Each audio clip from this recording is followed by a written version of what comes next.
Hey Taurus, thank you for joining me and welcome to this reading for your North Node switching into Leo, which would be in your 4th house. Watch this reading if you are a Sun, Moon, or Rising Taurus, or if you have the North Node currently in your 4th house. You can look that up on alib.com/free chart and check out your aspects there. So I would like to let you guys know that this is going to be a wonderful transit that will be setting your focus on family and home. Your next 2 years between April 28th, 2017 and November 2018 will have a shift in focus away from romantic relationships and towards more home and family life. I shuffled cards beforehand and I picked certain cards for you guys. Your first card is the Child. Many Tauruses will be finding relationships that will procure children. Also, you will be finding yourself very interested in family life and home life. The next message is River. There's a reason for you to have to make certain changes through this time. This includes movement, changing of location, or changing of the way in which your emotions flow. Changing and committing to a family or a different family structure is a part of integrating into family life and switching over your home and switching over the ways in which your emotions flow also help and contribute to that transition. The last card, an oracle card I have for you guys, is money.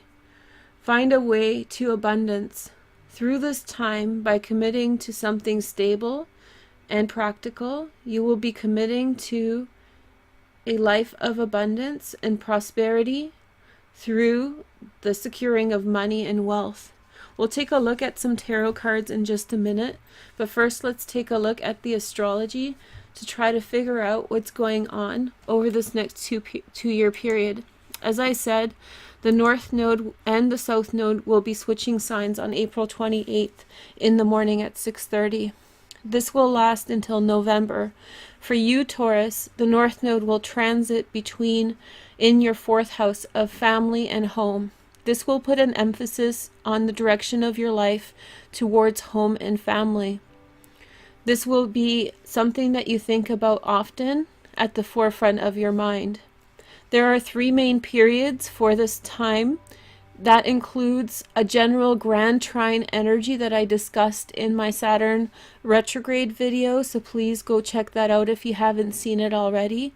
This is a supportive energy that will be over us from April 2017 until October. This energy will help and support you in growing towards greater understanding of home and family life.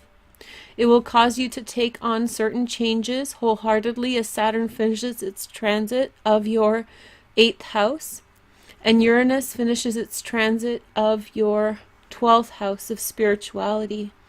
So there's this real emphasis on being placed within the universe and your place within it. There will be strong drives that will focus on home and family as a primary vehicle through which to actualize your life. Other aspects that are very important right now, at the beginning of this transit, we have the Rosetta Stone, which helps you rethink circumstances and situations you have been involved in. The first point is the North Node, which is now conjunct Regulus, the star of leaders, the star of kings, beginning its transit in your 4th house of home. Then we have Saturn in the 8th house, really encouraging endings and transitions, encouraging you to move on from things and situations that are no longer serving you. This is conjunct the asteroid Cupido. Cupido is going to give you a change in perspective about what is attractive, about what it is that you want in life. Next, we have the Chiron-Venus conjunction, which is happening on the periphery or on the border of your 12th and 11th house. Your 11th house gives you a focus on healing social relationships, while Venus instigates new levels of love that you have towards spirituality. The final point of the Rosetta Stone is on the border of the first and the second house, focusing on personality and money, where Ceres finishes her transit of Taurus and Mars begins its transit of Gemini. Both of these planets are fruitful planets bearing all sorts of different support through your personality and financial area of your life. So you should be seeing fruitfulness coming through in support of this transition right on April 28th. However, this is the beginning point, and that will escalate as the transits progress. There's going to be a hard angle on the North Node in January and February 2018.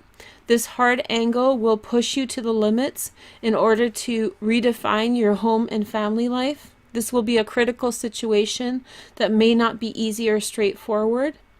Secondly, there's going to be a Yod here in Capricorn later on, as Saturn transits in Capricorn in May 2018. The foundation of this will be the North Node, so all that extra energy that's been building up for a year will hit you especially hard in your house of philosophy. Your mindset is going to drastically change at this time. Okay, so let's take a look at some tarot cards and see what kind of energy we are expecting with this transition of the North Node. So your first card is, we have the Four of Coins,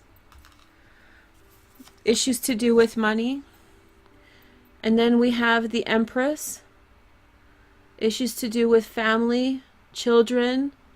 So maybe trying to secure enough money to have a family, to start a family, is at the forefront of your mind. If you are not having children, maybe your children are having children, or possibly someone else around you. Or if you're past that age where that's something that is appropriate or is not appropriate to you, then you're giving birth to definitely some kind of structure that is supportive of family issues, that is supportive of bringing something organic into this life. Next, we have the Five of Coins, which is transition of financial circumstances. Do you see you're being challenged right off the bat? Remember, this is a 2-year spiritual transit, so expect to be challenged at a certain respect with regard to something. For you, the challenge is definitely financial. Next, we have the Nine of Coins. So this is how the energy is evolving. By being very careful and cautious, you save enough money to have children and to be ready to have children or have a child. We have a Knight of Swords energy who comes through. This is a Libra, Gemini, or Aquarius, somebody who's bringing very important information into your life that you should heed. Here is your next message. We see the Six of Wands. This is the card of success and overcoming. This is only the second reading I've done for the North Node, and I'd like to tell you that this is the second time I got this card in this position, so pretty exciting stuff. It looks as though you are very focused on starting family or starting some kind of project in which you are creating something and bringing life to it in this world. Maybe this is something to do with family or something to do with the home. You're feeling extremely creative. Both Taurus and the Empress are ruled by Venus. I love how beautiful this Empress is in the Alice Tarot. I think it's great. There we go. Anyway, so the focus here is family and taking care of family life, bringing family forward, maybe at the cost of some immediate sacrifices. So making certain small sacrifices for the bigger picture, moving forward with regard to financial things, and trying to make a transition towards some type of success. There is a messenger who is coming to you that's going to change this situation significantly. This person might be the person with whom you aim to have a family. I think that this is really at the forefront of your mind, having enough resources to be able to make it financially. I think you'll grow into a business, or you'll grow into something that will yield for you positive results. Let's take a look at the Cosmic Flower Oracle deck. And you got the Lily of the Valley, which is one of my favorite flowers. The card is birth, defense, return to happiness, remembering, and speech. So, Taurus, I want to give you congratulations for all of you who are looking for a child. I want to zoom in so you can see that the card is actually meaning of birth. I shuffled everything without looking at it, so I had no idea that this was the energy that's coming through for you. So we have the masculine God symbol coming through, or you can look at it like that. So this is the divine masculine heeding the call of the divine feminine, the Empress. There might be a Scorpio who is involved, initiating and helping to create some kind of formative direction. And then finally we have Ceres, who is a part of the Rosetta Stone. She's also the Eternal Mother. She's the provider of her daughter and the savior of Persephone? No, not Persephone. Proserpina? No, Persephone in the underworld.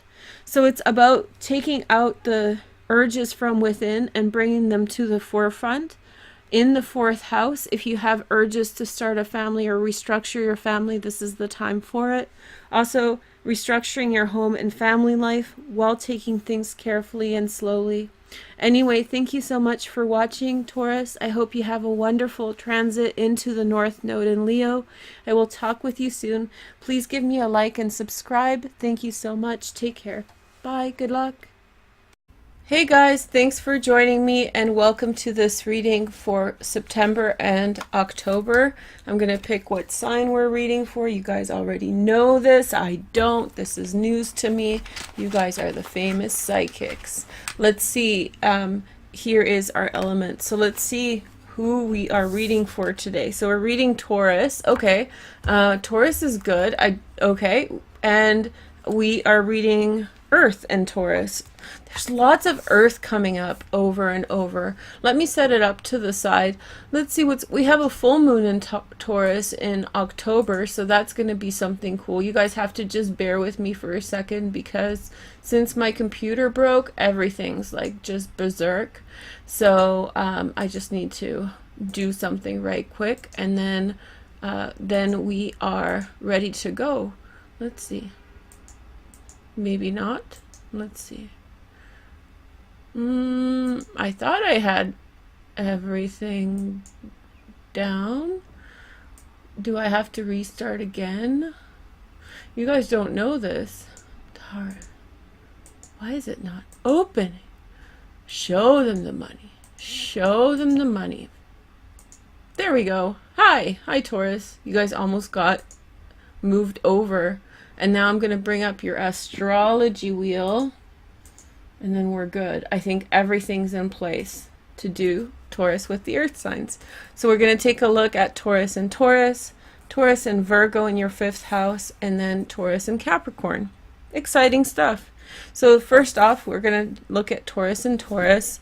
Tauruses are on a nice energy shift. You guys are on a glow up like there is no other. Love Uranus and Taurus. I just think it packs a big punch. It is retrograde, so it's going to be a little bit less down tempo if you guys get EDM references. So there's also a full moon in Taurus on the 24th of October.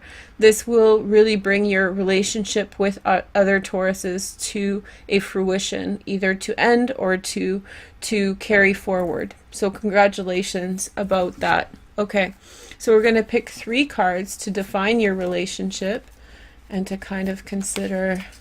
By the way, this is how these are going to work. I'm going to pick every week. I'm going to do one of the soulmate compatibility elements, and then we'll like randomly pick them and go through them like that. So we're not going to do earth again. Next is going to be water, fire, or salt. I'm just kidding. Okay, so here is your next card. We have the adept of flame. So this is the, I like how this glows. It's the solar plexus right there. So this is a Sag, Leo, or Aries. This is someone who has their mind made up about things. They have a general strong opinion about everything that they are around. This is someone who could be coming into the picture. One of the Tauruses could in some way be really either leaving quickly or coming in quickly. There's a lot of passion behind their actions and their gestures. The next message is the Sage of Chalices. So that's the Queen of Cups, a Pisces, Cancer, or Scorpio. Somebody who's romantic, but does have the way of being too driven by emotions at times. And when she's really driven by emotions, she can be catty and malicious and petty. So I'm not sure if this is representing one or both of you. Typically, Tauruses aren't those things, but depending on your sun, moon, and rising, you know, it can change things around. The last card is the Nine of Orbs, so the Nine of Swords. So I feel like in some way there is a truth, and I almost feel, I felt a pettiness from her, you know. The transits are good. Astrologically speaking, you and other Tauruses will get along. Juno is here in Taurus. Juno is the wife of Jupiter, so it's like a very balanced energy. So really nice energy in the partnership house across from Taurus. Jupiter's ripping through your 7th house, so things should work well. But it looks like with your relationship with the Taurus, I don't know if it feels so good. I feel like people are interjecting and making you cry about it, like they're actually purposefully trying to make you unhappy. Here is the next message. There's the Embrace. Maybe this is like a relationship that other people want to destroy, or other people want to pee on it. And I feel like, or maybe in some way this is like an ill-fated relationship that keeps on leaving you in tears. This is a 3-card reading, so past, present, and future, you know, for you and the Taurus. These are relationship readings. This isn't your future. It's just how things will go. The next message is healing family issues. Your love life benefits as you forgive your parents. So I feel like maybe somebody has family issues. They have issues to do with their parents. They have issues to do with how they feel about things. And I feel like they're petty. I feel like they're trying to purposefully hurt other people because they have unresolved issues. So they see something that someone else has and they want to stab them in the back. They want to take from them, all of that nasty stuff. And so you and the other Taurus might be a little bit exposed, or maybe you're working through these issues. I don't know Tauruses to be so petty, so I don't think that's you. I feel like this is you and your Taurus, and there's a lot of pressure around you. Either you are experiencing it, or your partner or your friend is experiencing it. They're constantly exposed to some type of abuse or badgering or harassment, and I think that this has to do, I think these people are external. I don't think that they're a part of the dynamic, but I feel like you healing your family issues will really significantly help how they impact your life. And so I would put a timeline. If you have a relationship, a friendship, whatever with another Taurus, I would put a timeline. October 24th, you should be really aiming to heal your family issues. These people will fade away as you come closer to being okay with that stuff that is hurting you, and I feel like your relationship with the Taurus will improve. In summary, I like to say, what if this is single? What if this is not? So if this is friendship, I feel like this could be siblings, or it could be siblings. It's a very close relationship. An understanding, both Tauruses are very tender-hearted, they're very gentle, and I feel like they're just getting ripped apart by other people's agendas and whatever else is going on. So I think that if it's a platonic relationship, then I feel like it's really hard to see the other Taurus crying, or maybe you're the one who's crying, in which case I'm so sorry you have to go through that. But I feel like the timeline stands that you should try to heal by that. If this is within a relationship, this could be people who are trying to break up your relationship, who are in some way trying to make you really feel unwell. Or even more, one person's getting bullied, you know, in the relationship. And again, the only answer, you can't change other people's choice making. The only answer is to heal your family issues. And if you can't heal them with your family, sometimes you just have to heal them within yourself, right?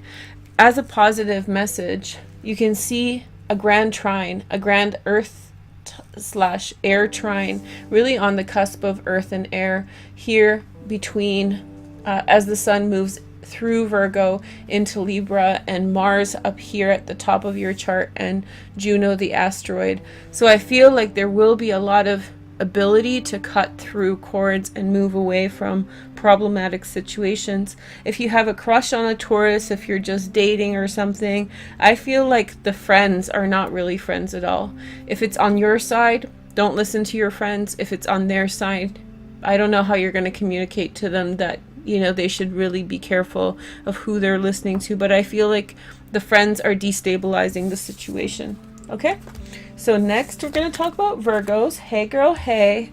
I'm going to have all this fun reading for all of you guys with the earth signs this week, and by next week there won't be anybody left there, because I'll have read for the earth signs for every single sign. Boo.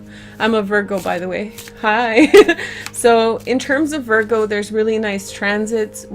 Especially in September, Mercury moves into Virgo. The sun is in Virgo until the 22nd of September. What else is going on in Virgo? We have a new moon in Virgo on the 9th of September. And then what else is in that's it. It's not a super active Virgo season, but there is a little bit, and the new moon is really nice. So, and Pallas Athene here. Pallas Athene is like fairness and order. Virgos represent fun and joy and children in your life. And so I feel like there is continuing to be a steady and good connection. I wouldn't expect too many ripples in your relationship at this time. There's a really good understanding. Saturn is an aspect. If you're in the beginning of Virgo and Taurus, then that's aspecting Saturn at the beginning of Capricorn. And if you're in the middle of Virgo and Taurus, then through September it's going to be aspecting Pluto that's about to go direct on September 30th up here. So that's Pluto in your 9th house. So if you are, let's say, a 15-degree Taurus sun, moon, and rising, and your friend is a Virgo in the mid degrees, you guys are really in a potent connection at this time. And these are true for sun, moon, and rising. Let's take a look at your 3 cards. We have the 3 of orbs. That's the 3 of swords, by the way. I like how then we have the Sage of orbs, a Gemini, Aquarius, or Libra. I bit my tongue on that one. And then the Adept of orbs. Ooh, so many swords. What happened, girl? I think that probably up here, this is a part of the grand trine that's forming towards the end of Taurus, so where Juno is, right? And so this is with Lilith and the South Node, and the earlier in September that it is, the more potent and active. I feel like you need to be very cautious with allowing people into your heart, Taurus. I feel like somebody is trying to kind of infiltrate, and the energy is really aggressive with regard to there's a struggle for power or struggle for control between the earth element and the air element. And in fact, the earth element is the one that has kind of not only the most aspects, but is the most grounded until October. And so this is the problem. It's not really the air signs that are the problem. It's this Lilith character in Aquarius that just wants to rip through and be spiteful, hateful, evoke a bad energy. So I think that they're either the Virgo or the Taurus is in some way directly confronted with that. There could be unexpected revelations. There could be a lack of sympathy. People could be distracted by other things other than understanding in the situation. But I think if you like really hold tight with the Virgo, it's again the same thing as with Taurus energy. Just allow this energy to pass.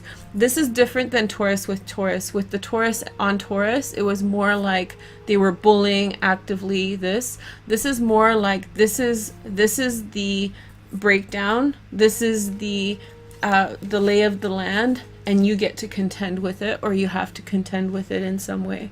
So here is your next card. We have the card of reflection. So maybe this is thinking about a situation. Maybe you're thinking about the Virgo, or they're thinking about you and how you've had to change paths because of a Queen of Swords. And there was a lack of sympathy. By the way, Queen of Swords, especially in this deck, really reminds me of Pallas Athene. If you don't know, Pallas Athene is like a justice. She is the daughter of Jupiter, and she's very asexual. So if you look at this, I don't know what exactly this is a picture of, but the Sage of Orbs. Most of these are collages, so I'm guessing it is some goddess, but this could very well be Pallas Athene. Pallas Athene is often represented with a sword and like kind of asexual. So if you notice, she doesn't really have décolletage. Her hair is up and she looks very stern. So it could very well be Pallas Athene pictured here, although I don't know for sure. So you could be thinking about justice and fairness and how in some way, but this wouldn't have been just or fair. This would have been somebody ripping through the Virgo's heart, or someone ripping through your heart and basically having no sympathy for your emotional experience. As a Virgo, I like air signs a lot, and especially with an Aquarian moon, really dig them. Great as friends, but for relationships it can be really, really hard on an earth sign, because sometimes air signs are just very matter of fact. There's that air quality there, and it got so intense in this situation that someone had to really just leave, and so there's some reflection on that. Let's take a look at your card chemistry. There is a strong magnetic attraction here. So I feel as though there's been just like a rough deal that was given in this situation, and particularly the Virgo could have come across as this Queen of Swords as well, and in which case I think it's important to like slow things down as much as you can in this relationship, and as you kind of settle into the chemistry you do share, and as you reflect upon the things that you love and you look at things from every single angle, you will try to draw away from the negative feelings that are associated with whatever transpired. So I think that it looks like a relationship that needs probably some tending to, but it could be actually externally influenced. Serious stuff. I didn't expect it, but whatever. We have to get through it somehow, right? So the other aspect that we're going to talk about is Pluto and Saturn in Capricorn. So how Tauruses and Capricorns are going to get along in September and October. And this is not the video for like what's going to happen. Check out my other videos for that in the Taurus playlist. But if you guys are interested, Capricorn's going to have a big shift of energy right at the end of August. On August 27th, Mars is going to go direct and move out of Capricorn on the 10th of September. Saturn will go direct in Capricorn, on the 6th, and then Pluto on the 10th. And I think that that's it, but it's going to be a big push. And so if you are around a Capricorn, particularly if you have overlapping issues to do with like travel or, you know, big ideas, concepts that you're trying to create, I feel like the Capricorn is going to have such high energy, whereas you may be on not a low, but your energy is down a little bit. So let the Capricorn lead if it is such a situation, whether it's romantic or not. Allow them to take the lead. You will have plenty of time in the next 7 years to make the initiative and be the leader. Maybe at this time you need to rest a little bit more. Let's take a look at your cards. I knew I was putting them in the right place. So we have the Master of Chalices. I love this card so much. Favorite King of Cups now ever. So this is Master of Chalices, King of Cups, a Pisces, Cancer, or Scorpio. You know, desire to go somewhere far away. Maybe it's somewhat ambiguous. Maybe it's not clear exactly what to do. Then there is reflection, the Hermit. So withdrawing, going your own direction. I feel as though one person can have access to the whole world, whereas one person is really drawn within themselves. And I actually think you're the one who's drawn within yourself, as you are contemplating Chiron in the 12th house and Uranus as it's going back into the 12th house. So you are going to be a little bit more pensive over the next couple months. And then there is divine justice. So looking for fairness and order between things, trying to figure out what the balance in the situation is.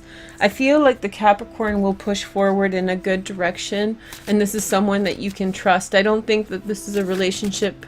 I think that what it's saying is that you can really trust the Capricorn. I really feel Capricorns can very much resonate as the King of Cups.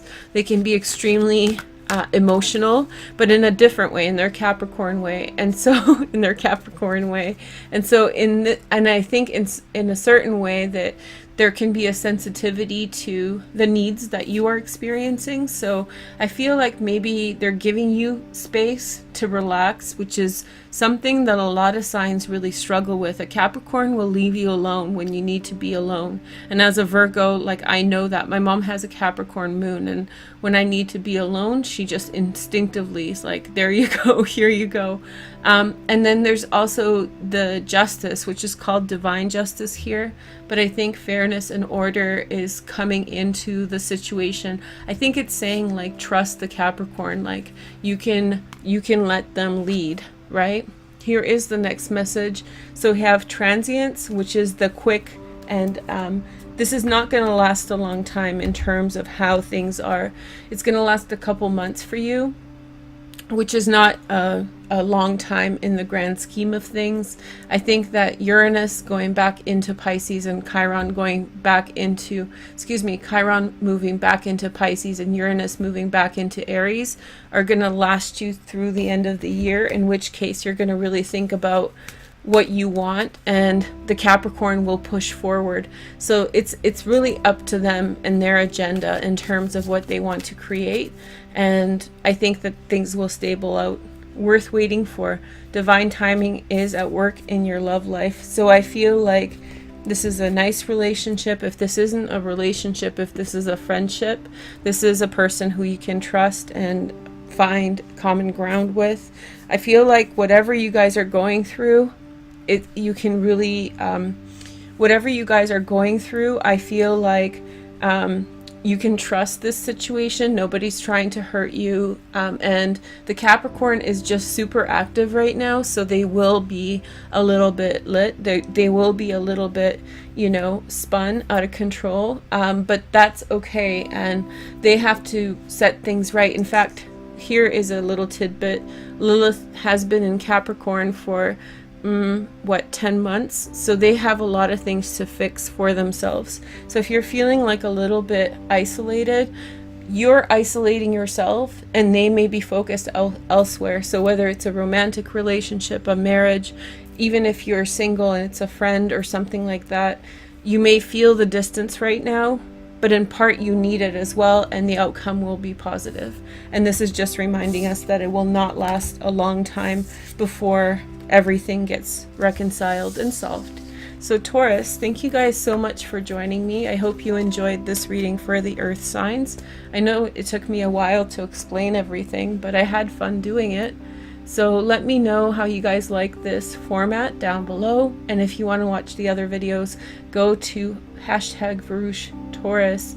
Some of the times the hashtags don't work, so you may want to just YouTube search Varouche Taurus, okay? Have a nice week, and I'll see you next week. Bye. Hi Taurus, thank you for joining me, and welcome to this reading for July through December 2018. I hope you guys are having a wonderful year, and here is your spread for the entire year. So if you want to watch me read this spread for you, then go in the About section down below and watch the interpretation of all of the cards. I do have them down here to give you guys an overview. Also, I am doing a special astrology reading for the second part of the year. That's also linked down below, and that is for July through December. So check that out in the links down below.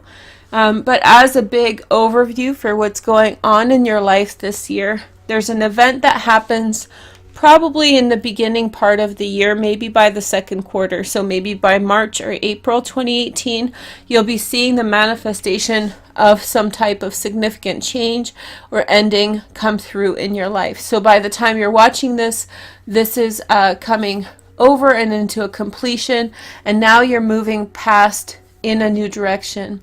When do you start moving past in a new direction? I really believe that that's going to happen when the sun moves into Taurus, which is going to be about mid-April or mid-April, right? So that's going to be preceded by Venus. So it's going to be a little bit before it's Taurus season. So look for April, mid-April or so, things really starting to pick up for you.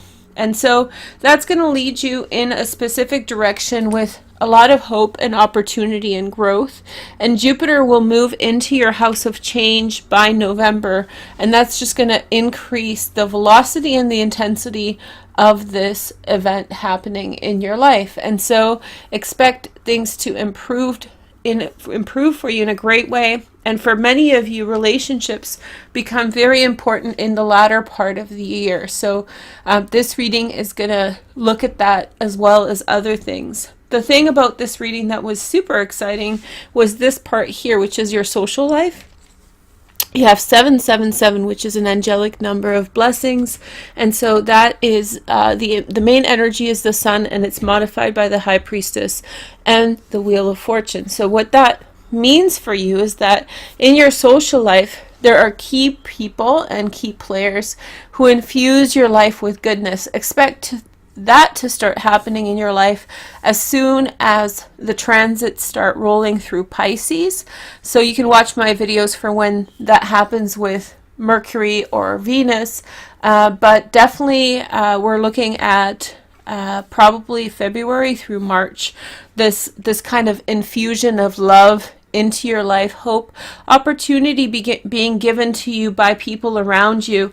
Remember, at the center of the reading we have the star, which is destiny.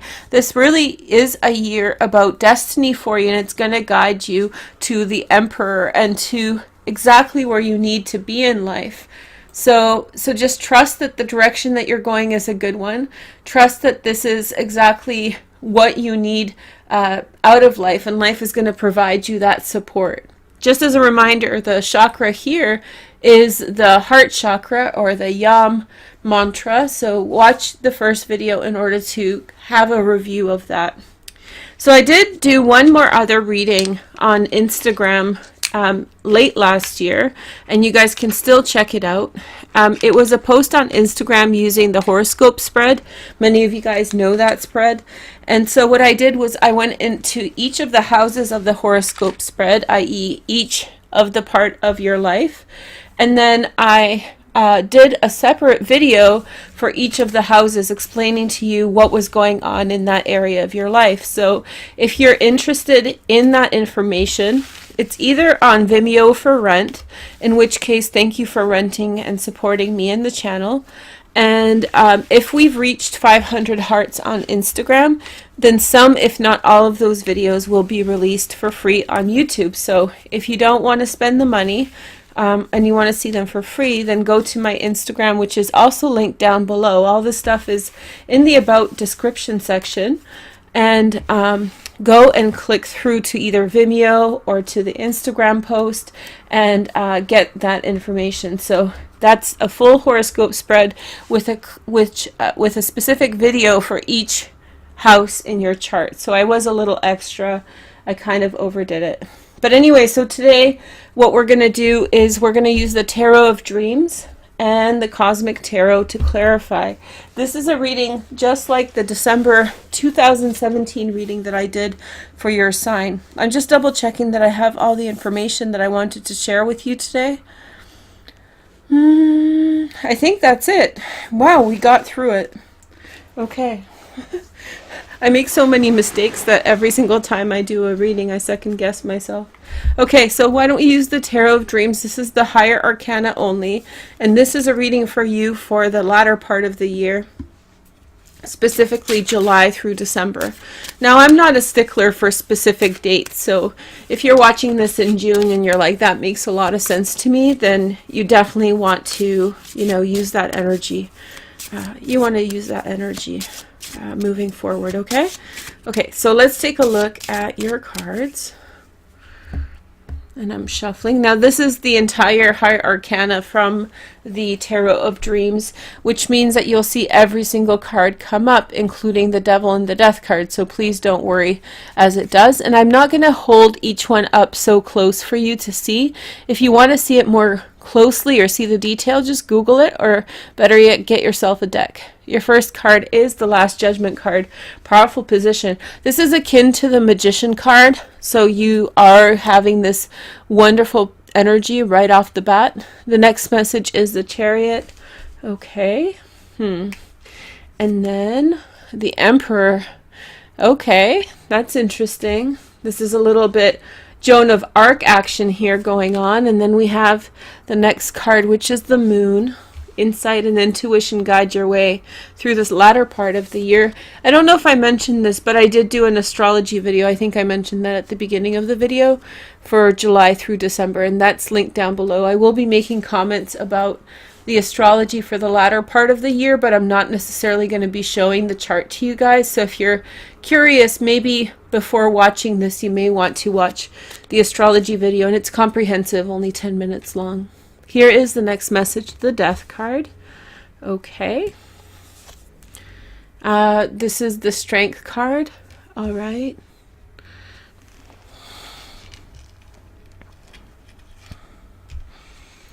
And Justice. Okay. Very litigious kind of second part of this reading. Now we're going to the second row, the Empress. All right. And Temperance. And the Hermit. So you're still in the second half of the year, still spending a lot of time alone, but you're really falling into feeling as though that's a good option or a good pattern to you. The Lover's at the center of the reading. That's really exciting. And then we have the Wheel. I thought this was the back for some reason. The Wheel of Fortune bringing you fairness and justice. That's a really good card. The Fool. This is where it begins in the latter part of the year. And then we have the Tower. That's a very significant point. So if someone has been creeping on you, Taurus, if someone has been like slowly trying to, you know, get in close or get a piece of you or get a piece of what you're about, then that's really going to end by the end of 2018. The Hanged Man. I know it feels like it's really far away, but I don't feel like this person's there all the time anyway. The next message, they're a kind of by the way stalker, you know, when they're in the area, they'll just kind of hang around the world. I hate those two. And then we have, this is your card, Taurus, the Faith card, the card of the Hierophant. And this is a really strong position. You're going to grow into yourself this year and be very strong. The outcome is the Priestess or the High Priestess.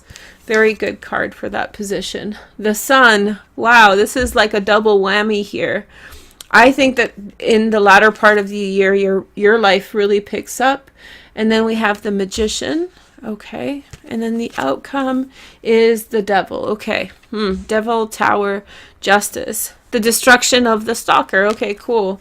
And then the outcome, there you go, Saving Grace and the Star. So out of something bad, something new begins, something grows, and something that's quite lovely and freeing, emancipatory, right?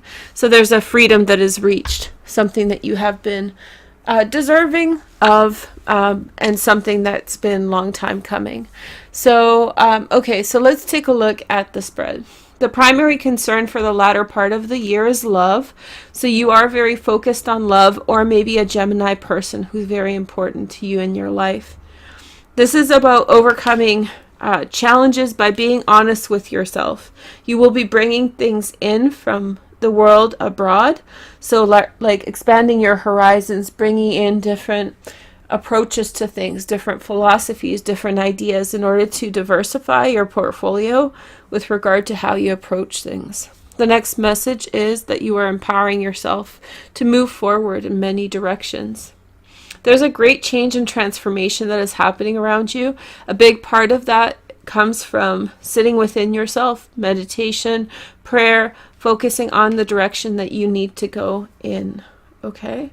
I feel as though there could be some kind of situation, I know which one, the devil, that keeps holding you back. There's something that keeps holding you back, something that's not necessarily letting you get away and do your own thing.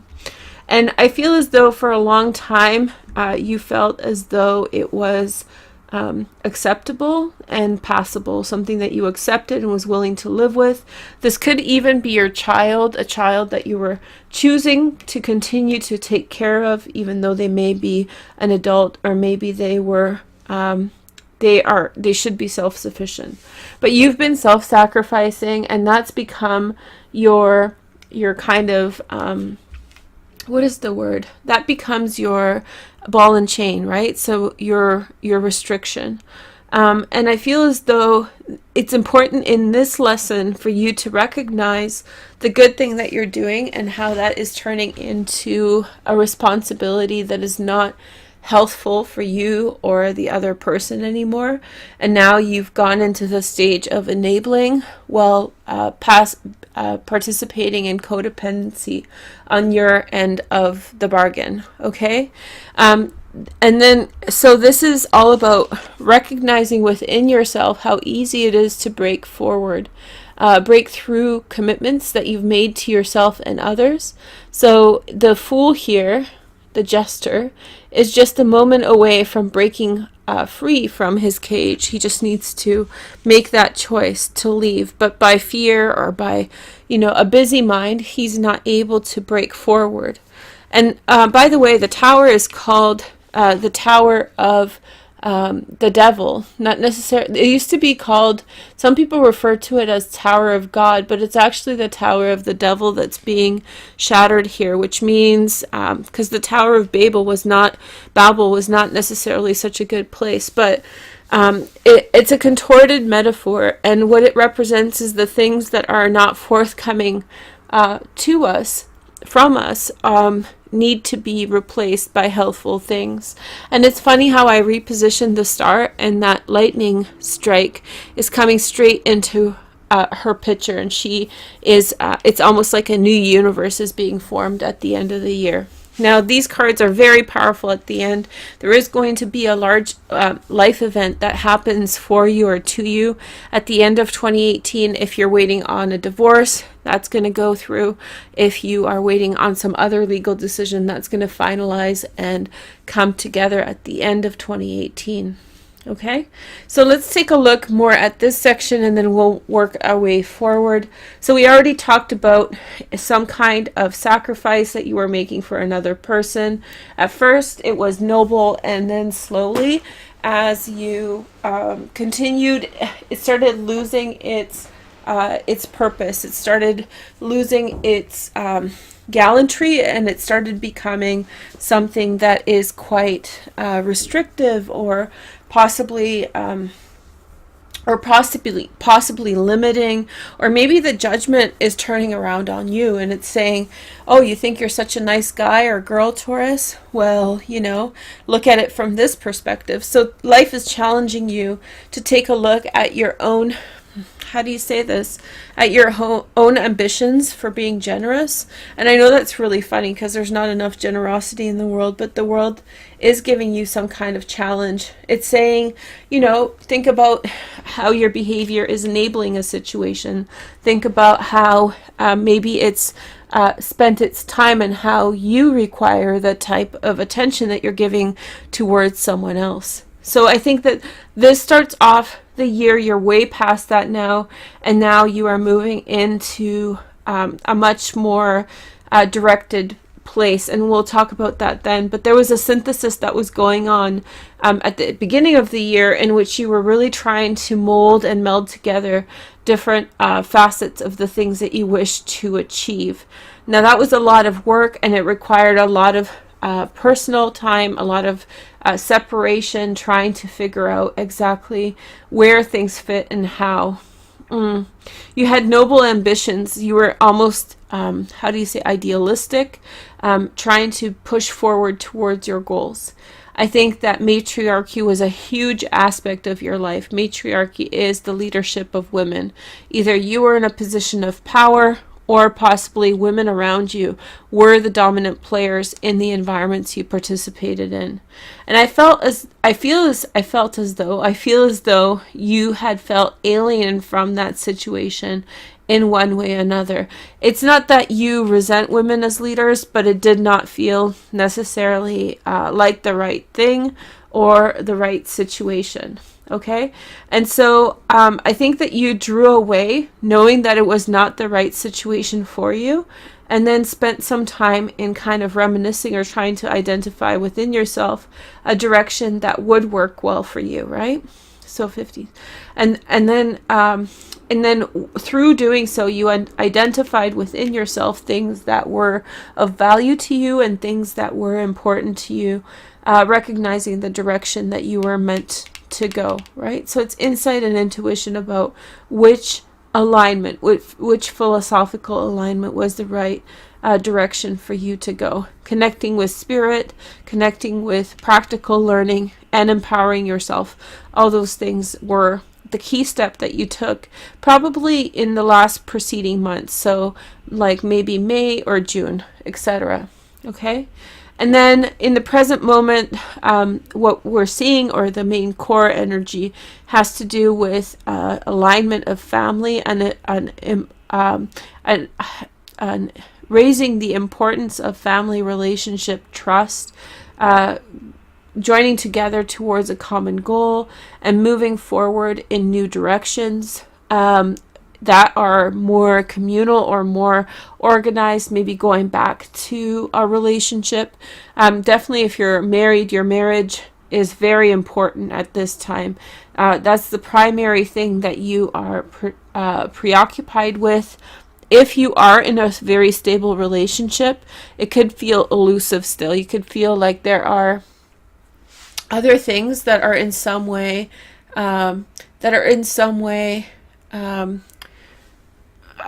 kind of interjecting. You could be worried about if you have a masculine partner, if you have a male partner, then you could be worried about their fidelity.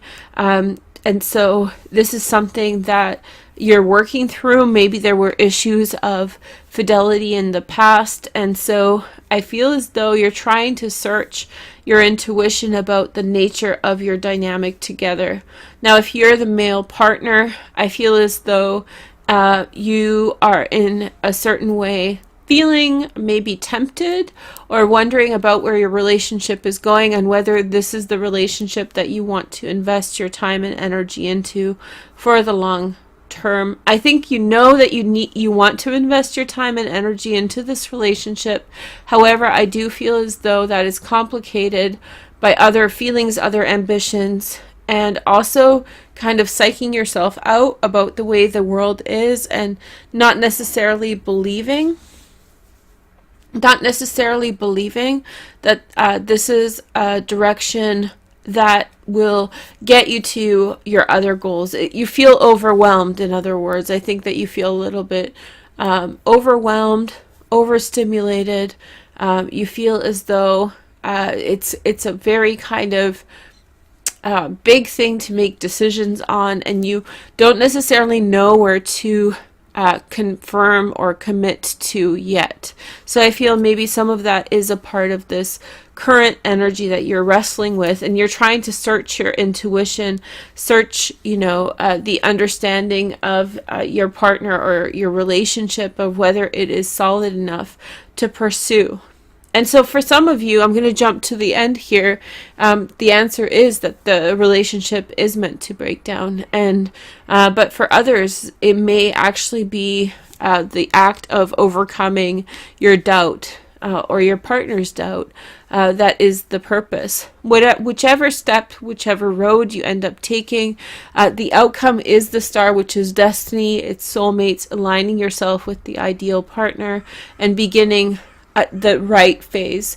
So I said this in the Vimeo reading, the Instagram reading, the astrology readings, and the first year the whole year overview, that I feel as though 2018 is a preparatory year. And it's not just a transition year like any other transition year. It's one that is really creating the platform from which you will gain fruit from in 2019. And I feel as though this is really like almost like grapes. I don't know if you have ever grown grapes, but the first while, or many fruit trees or bushes, they don't yield fruit on the first season, and so you have to cultivate them in order to gain the benefits of that. I feel 2018 is you've just planted in some kind of cherry bush or something, and you're waiting for it to mature so that it starts yielding crop. And so 2018 is providing that nourishment to the plants in your life's garden, you know, and so taking care of yourself, knowing that at a certain point you're going to see the outcomes. For some of you, school is coming to a definite end. It's either in the process of, you know, some kind of graduation, but for many of you, this is going to be an end that has to do with it not necessarily working out, it not being a good fit anymore for which the direction that you are going, taking a new direction that is more suitable for you in life. So maybe that phase of a life in which school was such a huge part is changing. If you're not in school right now and you're thinking of going back to school, I would suggest that maybe for the latter part or for the second semester in the fall, it's really a good idea to maybe hold back on enrolling, but making plans for long term in the future. So this is about kind of eroding the soil. Let's go with the gardening motif again, but like in some way plowing the land and preparing it for the next year's yield. So this is not necessarily such a clear path for initiating school and school issues, but it's one in which you can do a lot of work if you do wish to go to school in a later term. So maybe in the spring term or the winter term, I'm not sure what you call that, but in 2019, in January, it might be a better time. I feel as though if you try to pursue school right now, then you may feel as though there are a lot of unexpected challenges to that or difficulties that you will have to contend with. Okay, so the next energy is the maintenance of good luck and fortune in your life. And I think this position and this position is really important. You are going to have a fundamental change that will lead you to good things, and that fundamental change will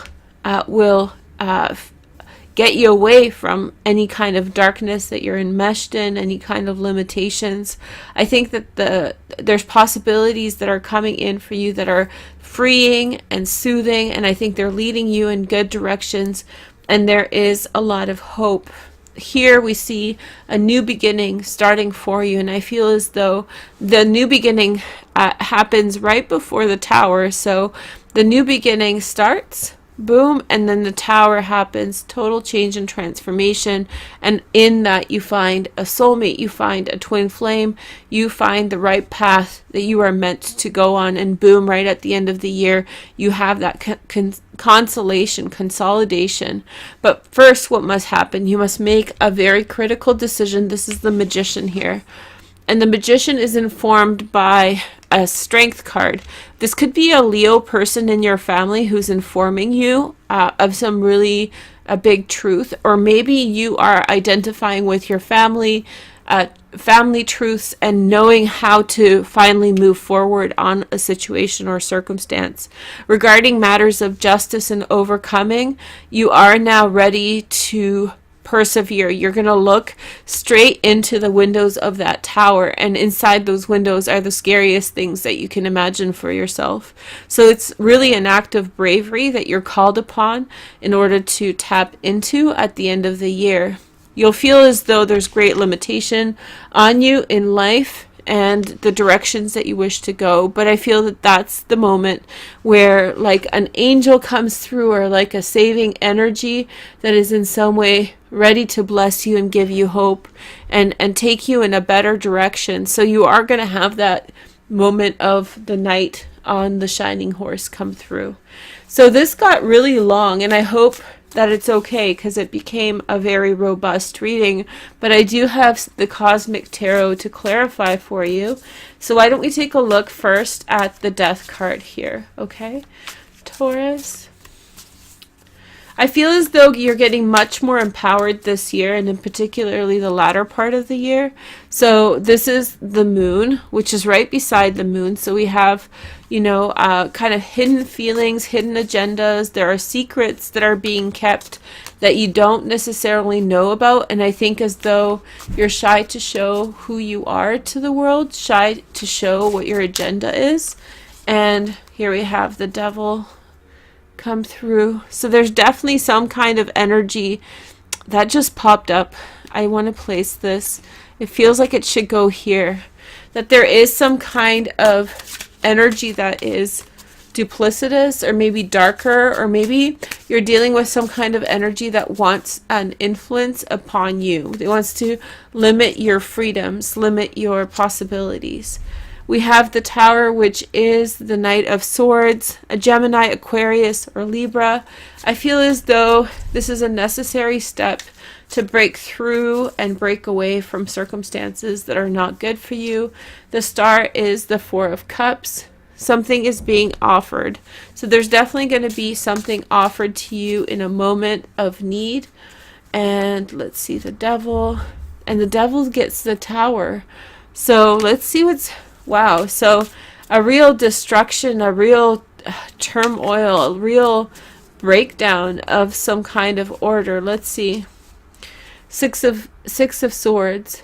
So you're going to figure out, I feel as though there's a great barrier in your life, Taurus, and your life may be wonderful in 2016. It might have vibrancy, might have all these different facets to it.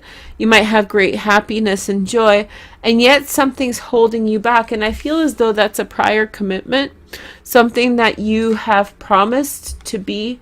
The perfect example is, I don't know if you know this term, but ride and die.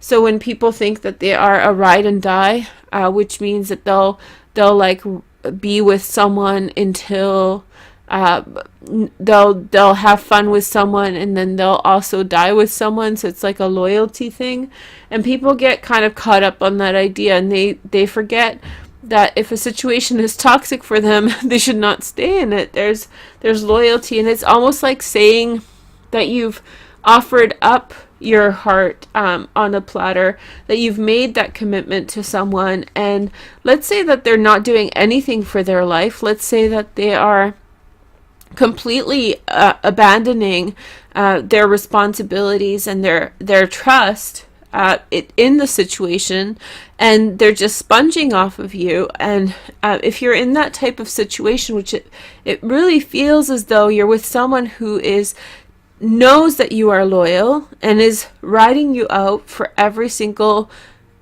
piece of energy that you have. And so I feel as though it's necessary for you to in some way manage that situation, and if it's your choice, to move past it to a situation that is going to reciprocate, a situation that is going to give you more feedback, more kindness, more understanding, and more love. And I feel as though you have to kind of fearlessly go through that door, not knowing what's going to be on the other side.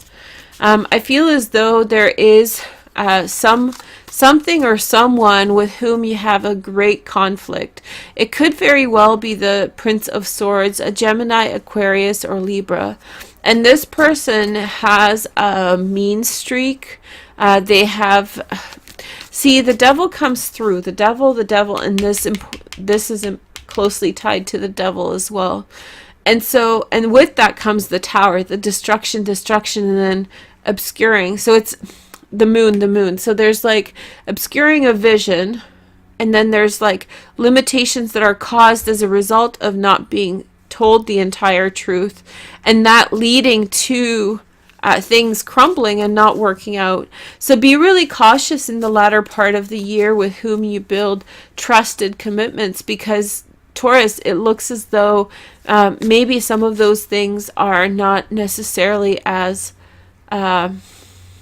as trustworthy as you may want to believe in the time being. The next message is the Three of Swords. I picked that really for the Prince of Swords. So it feels as though he has a broken heart, and he could very well be an Aquarius, but I feel as though he has like a vendetta because he feels as though he's been wronged or he's hurt, and that's his way of dealing with the situation. Let's see what the outcome of that is. Ace of Wands. So I'll leave this part just clarified with the Ace of Wands. There will be a there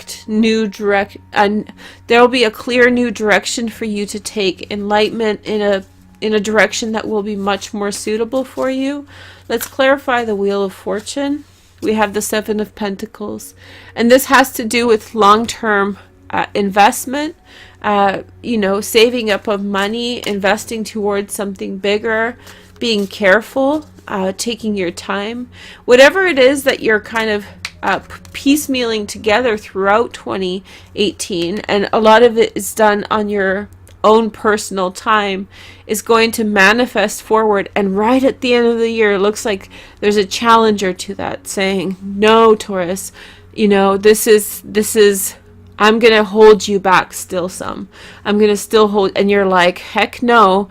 And it's kind of entwined with a broken heart. It's kind of entwined with like, you don't want to break their heart, and they're using that against you. How could you do this to me? Well, I want to be free, and you're not letting me be. And whenever I try to be let free, then you pull the Three of Swords out on me and you complain of a broken heart. Well, I'm kind of done with that now. Thank you. See you later. Goodbye. And through that process, you are being given some new outcome, a prosperous new outcome. There is a significant amount of celebration around you, having fun, enjoying yourself, being inspired. There could be a frivolous trip that you take in 2018.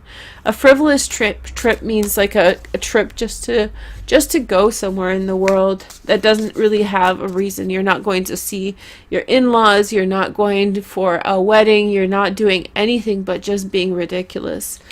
So let's see the Lovers and clarify that. We have the Wheel of Fortune. So there's the backbone. This is funny about all your readings, Taurus. The backbone of all of this is a great partnership that sees you through all of these things. And this partnership's always in the background, and Jupiter's there in your 7th house of partnership all year through until November. And this is the card of Jupiter, seeing you through situations, and boom, a challenger. There is going to be, and be careful of people giving you, there's going to be love. This jumped out when I was saying there's going to be, but it feels as though whenever something is going on for you, you have someone in waiting, someone who is waiting for you to kind of fall down so they can stick it to you, so they can re-inject themselves in your life and be relevant to you once again.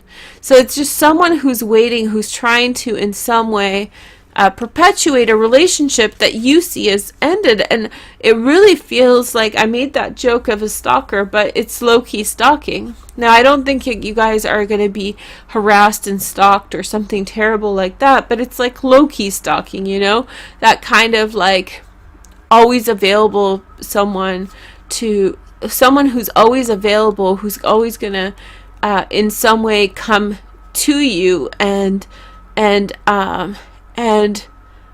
they seek your vulnerability in order to in some way hurt you, or in some way to propagate or to bring forward their thoughts and ideas. And you're just like, I want to be free of this. I don't want to be a part of this conversation anymore. Thank you very much.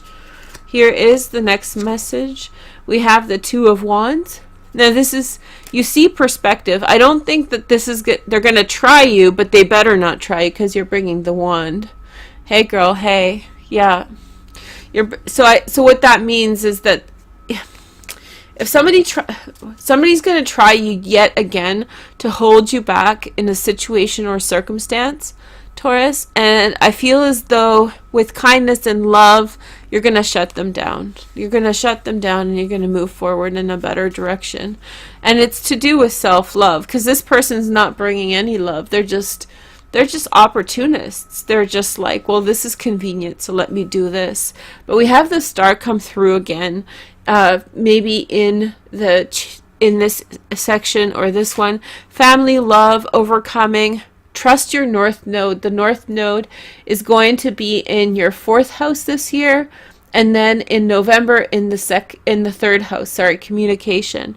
So when that transition happens, your focus in life, the direction that you want to go, is changing between your home and your family towards communication and towards brothers and sisters. This feels so much like a brother energy. It's crazy. Or a sister, sibling energy.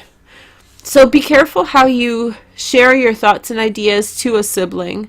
This could be overcoming a broken heart about a sibling also, and finding a soulmate to help you reconcile that. So it's not necessarily that the person is bad, but maybe this person has in some way afflicted you, or your relationship with them has afflicted you, and there was a great loss associated with that situation. And I think that it's necessary for you to really this year, in the latter part, accept all those losses, accept everything that is happening to you and around you in a realistic sense, and move forward.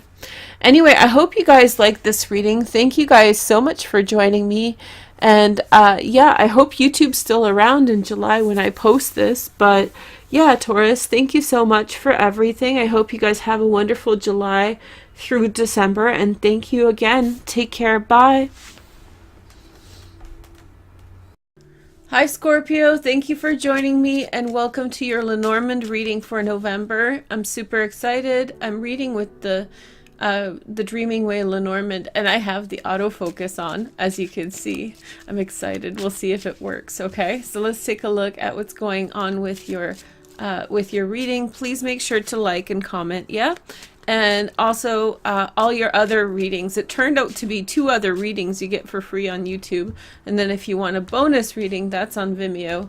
And that's the 21 card spread. Okay, so I don't think autofocus is gonna work.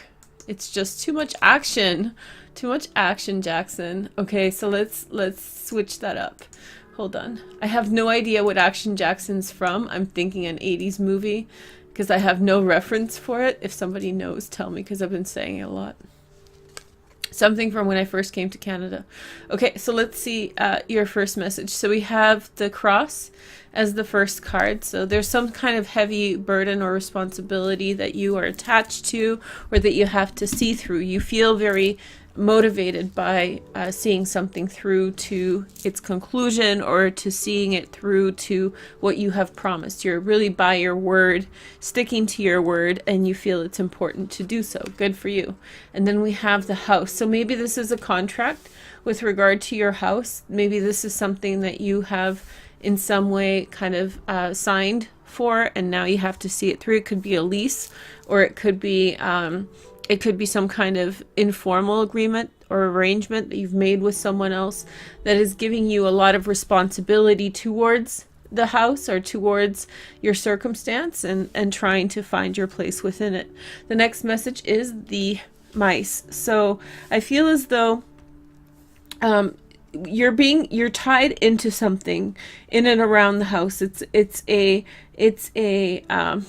It's possibly some type of lease or some kind of other arrangement. And I feel like there will be things that take away from that energy, you know, taking away from that, and your inability to sort of change, your inability to sort of shape a response because of the promises you've made, increases the chance of missing out on something, or missing the boat on something. Okay, the next message is, let's see, so we have the snake card. I feel as though somebody's gotten you into a contract you don't necessarily want to be in, and I think that you're coming into realization about what you have signed into and what you have promise to be a part of. The next message is the Coffin. So, excuse me, I really feel more and more like you want to end a living arrangement. You've promised, or you have in some way made promises or arrangements with regard to some kind of matter, but you really are hoping that a situation change or ends. I think that you're beginning to see in November exactly where you are leaking water, so to speak. So it's not necessarily that anybody's stealing from you. It's more like you can't adapt as much as you want to adapt in this situation given the circumstances, because you have locked yourself into something. So maybe the market's really good to buy a house right now and you're locked into a lease, so you're kind of getting stuck with that. The next message is the Mountain. So like I said, barriers to change and transformation. And I feel like for some of you, this has to do with the construction of someone who was around you. So someone got you into something that you didn't want to be in. And so now you are in some way kind of stuck, waiting for it to finish, waiting for that energy to pass. The next message is the Birds. So I feel like, I feel as though the walls have ears, and so they have this way of, the walls have ears essentially, and so there could be other people who are in some way learning about your situation or your circumstances, or possibly misused information can be, again, leaking water or leaking information to such an extent that you are contending with the fact that something is just not going right. The next message is the Man. So I feel as though a man may be involved in severing ties and supporting you towards, in this situation, to do with the home. So this person may be hearing about what's going on and stepping in to help you to get away from the current situation that has you on lockdown. The next message is the Fox. And so I feel as though you come out of this situation unscathed, but I do feel that at the end of the month, you will be looking back on the month and thinking to yourself like, whoa, I've been through quite a lot. The Mice here, and there could be people creating barriers for you, but just remember, every barrier you face, you become stronger for having faced it. So you're learning so much this month. I don't think anything terrible is, I think this is just a bunch of annoying stuff going on. And astrologically, it's really in line with the astrology. So I think your tarot readings were very happy and bright, and there's definitely that part of that too. But I think that this is just looking at the situation from a different angle, a different perspective. And so what that's leading to is enlightenment, or really kind of seeing certain things for what they are. And, you know, that really helps you in the long term, because in that way you can end whatever needs to happen. And you won't, if you waited longer, then the consequences would be worse. You have the Clover on the bottom. Yeah, it's good luck.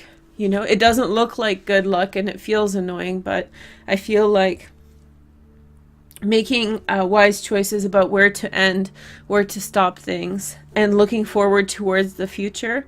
I think that those are the decisions of November, and I think that they will be helpful. And if you feel like you're all alone, if you're a woman, if you feel like you're all alone, I feel like somebody is looking straight at you, and I feel like possibly even their relationship has ended.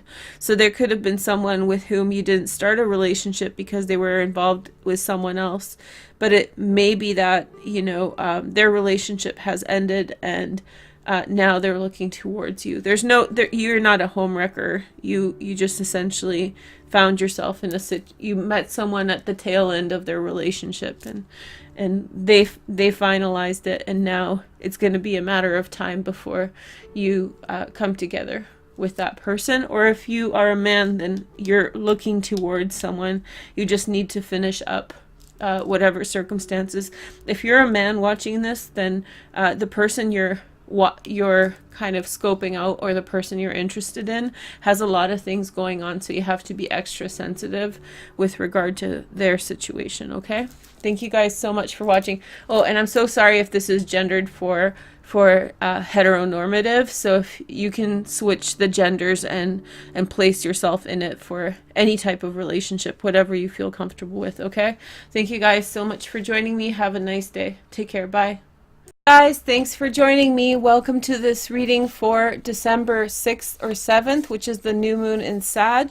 I'm excited to be here for you guys, and we're going to read for that sign. But before we start, let's take a look at 2 cards to get introduced to the energy. Make sure to comment and like the video, because I put a lot of effort into getting these out for you guys. Ready? So we have the Syrian Starseed Tarot out today first. Here, I'll set these to the side. Your first message is, we have the Master of Flames, Sag, a Leo, or an Aries. So this person's energy is at a high point right now. Jupiter's in Sag, Sun and the Moon are in Sag. So there's this kind of abundant fire energy around us. This is a person who sees hope. This is a person who stands against oppression, stands against negative things. In the darkest of moments, he can surmise something beautiful and positive to say and think. This is the next message. Ooh, you got the Sun. Hey girl, hey, also a fire card, of course. So I feel like somebody's coming into your life to bring a lot of hope. There is a lot of energy in water right now, and there's a lot of energy in earth. There's actually, comparatively, with the exception of this new moon, there's much less energy in the fire element than in the other ones. And in fact, this is probably for some of you a much needed relief for the heavy water energy that is around us, or the heavy earth energy. It's bogging us down. So this is a spark of fire, in other words, a spark of fire, a new beginning, something that will make you much more happy. So this is for Aquarius. Hey gang, how's it going? There's something really important happening in Aquarius as well. So let's take a look at your chart. So today we just have this chart right here. So here's Aquarius, and this is an asteroid called Vesta. And Vesta is in conjunction with Altair, which is a major fixed star. It has to do with a lot of vivaciousness, possibility, a burst of positive energy coming into your life. As you've known, I've been telling you about Lilith, and she's kind of a downer, but this is like the antidote. Like Vesta at this position at 2 degrees is a burst of energy, positive energy and hope. So whatever you've been contending with, this is an energy that you can in some way kind of break through, or break open doors for yourself. The new moon is actually happening in your 11th house of friendship, and Jupiter's here as well. You should already be seeing a lot of people come into your life, the mood lightening. But as you can see from the transits, there's a lot of red lines. Whenever you see so many red lines, you're like, uh-oh, the energy's thick. You know, the energy is thick. It's not necessarily easily flowing. It's like, when it's red, it's more like square, right? And when it's blue, it's more like a circle. So it's much more fluid and forthcoming when we see a lot of blue lines. But when we see the red ones, we're really looking at much more square or dense energy, with the exception of some oppositions like the south node and the north node, which are always this way, right? But but we do have Uranus here at your IC. I've already talked to you about this, and just to give you a heads up, the perfect square is happening now again. And so this is about not necessarily being able, you're not at your sharpest right now, and none of us are, to be frank. I feel like all of us are a little bit more dense. It's a little bit harder to break open like a really fresh idea. So I think this is like coasting time, low-key coasting time. Spend your time with friends, have fun, enjoy yourself. Vesta is creating an aspect to Aquarius, or Sagittarius, sorry. So if you're especially born between Sag and Scorpio, or if you have a moon right there, then that's an aspect and you should be feeling great, and especially with Jupiter so close as well. So that's the new moon energy. Let's take a look at more cards, okay? So your next card is, we have reason. So this is the Emperor. This Aquarius, this to me looks like love. This to me looks like somebody's putting their heart on the line, letting you know how they feel, welcoming you in. Somebody's let them know. Maybe it's an Aries that you're dealing with. It could be a Sag or a Leo, or anybody who has a lot of fire to them. This could be a close friend who's coming in as well, who has your back and is supportive. The next message is the Ace of Flames. My goodness. Somebody's getting lucky, huh? Look at this. So I feel like I keep on calling you guys Sagittarians. Aquarians are just on fire right now. Super bright, positive energy. To me, this signifies that somebody could be offering you money to kind of finance your business or a project you're working on. This is Karma, the Last Judgment card. A big decision. This is possibly, very possibly, someone from the past, and the Ten of Flames. So even though everything starts off like a burst of bright energy around you, Aquarius, there is stuff that you're going to have to ultimately face, maybe about the situation from the past or moving forward. On the bottom of the deck, we have the Five of Crystals. So the fundamental issue in this relationship was that somebody was not necessarily forthcoming towards the other person in the same way as the other person was forthcoming towards them. This could have been financial, this could have been physical, this could have been to do with time, but whatever it was, this person, and I suspect it's this guy right here, was in some way saying like, I'll be there for you, and you were there for them, and when it was time for them to be there for you, there was like a pattern of not being there for you. So I feel like maybe you broke through that, and this is the thing, the pattern the pattern ship you're gonna have to kind of address in this situation. And I feel like this guy's coming in, he's offering you all of this positive energy, or it could be a woman, and you are gonna get swept away. You're gonna have a passionate moment full of excitement, but at the end of the day, it is still about, you know, addressing the circumstances in which there was like a break in trust, you know, when somebody wasn't giving as much as you were. But I think with these cards here, it's like there's no question about it. There's no doubt about it. I'm Canadian, for those of you guys who don't know. There's no doubt about it, but I think that you're unapologetically, with no shame, going back into this situation. Now, if this isn't a love interest, this could be another type of interest. It could even be like a non-romantic or platonic relationship as well. Here is the message. We have Netza, which is the right leg, right? So this represents endurance. So this is actually the seat of Venus. So to me, this signifies that it's quite a loving energy for whatever it's worth. Venus is actually just moved into Scorpio. Shoot, let me show you this in the chart. And she's right there at the top of your chart. So this could be something with career, actually. Somebody really recognizing your value and your worth. So far, one of the better readings. There is going to be work at the end of the road. There is going to be, the silver lining is that you still have to pull up your bootstrap and get your work done. But anyway, thank you guys so much for joining me, and I hope you guys have a wonderful, wonderful new moon. Take care. Bye. Hi Sagittarius, and thank you for joining me. Welcome to this reading for your transits, astrological transits for 2018 from July through December. This is a supplement to your tarot card reading for this time period, and you can watch the tarot card and oracle card reading in the about section below. It's linked to that video there. So I'm going over the transits as I did for the first part of the year. If you want to watch the transits from January to the end of June, then please go to the link in the about section below, or find the playlist that this is under. Just so you guys know, you're my guinea pigs for this reading, meaning that this is my first walkthrough, and usually I do this with Aries, but this time around I just started with Sagittarius because your chart is similar to mine. My rising sign is right here. which means that a lot of my first house is Sag, and so my chart looks very similar to yours, sometimes even Capricorn, because of the way my houses are divided. Anyway, I hope you guys are having a good 2018. I'm talking to you from the past, and so with astrology, it's not a problem. I'll be able to explain everything for you. So the first transit that we want to talk about happens on July 5th.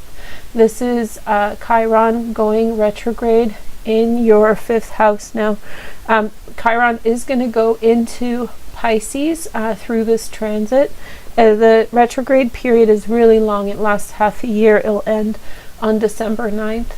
So area of the 5th house has to do with children and romantic relationships, and then dipping back into Pisces. Now, this is a generational transit. It affects people born in the late 60s, early 70s.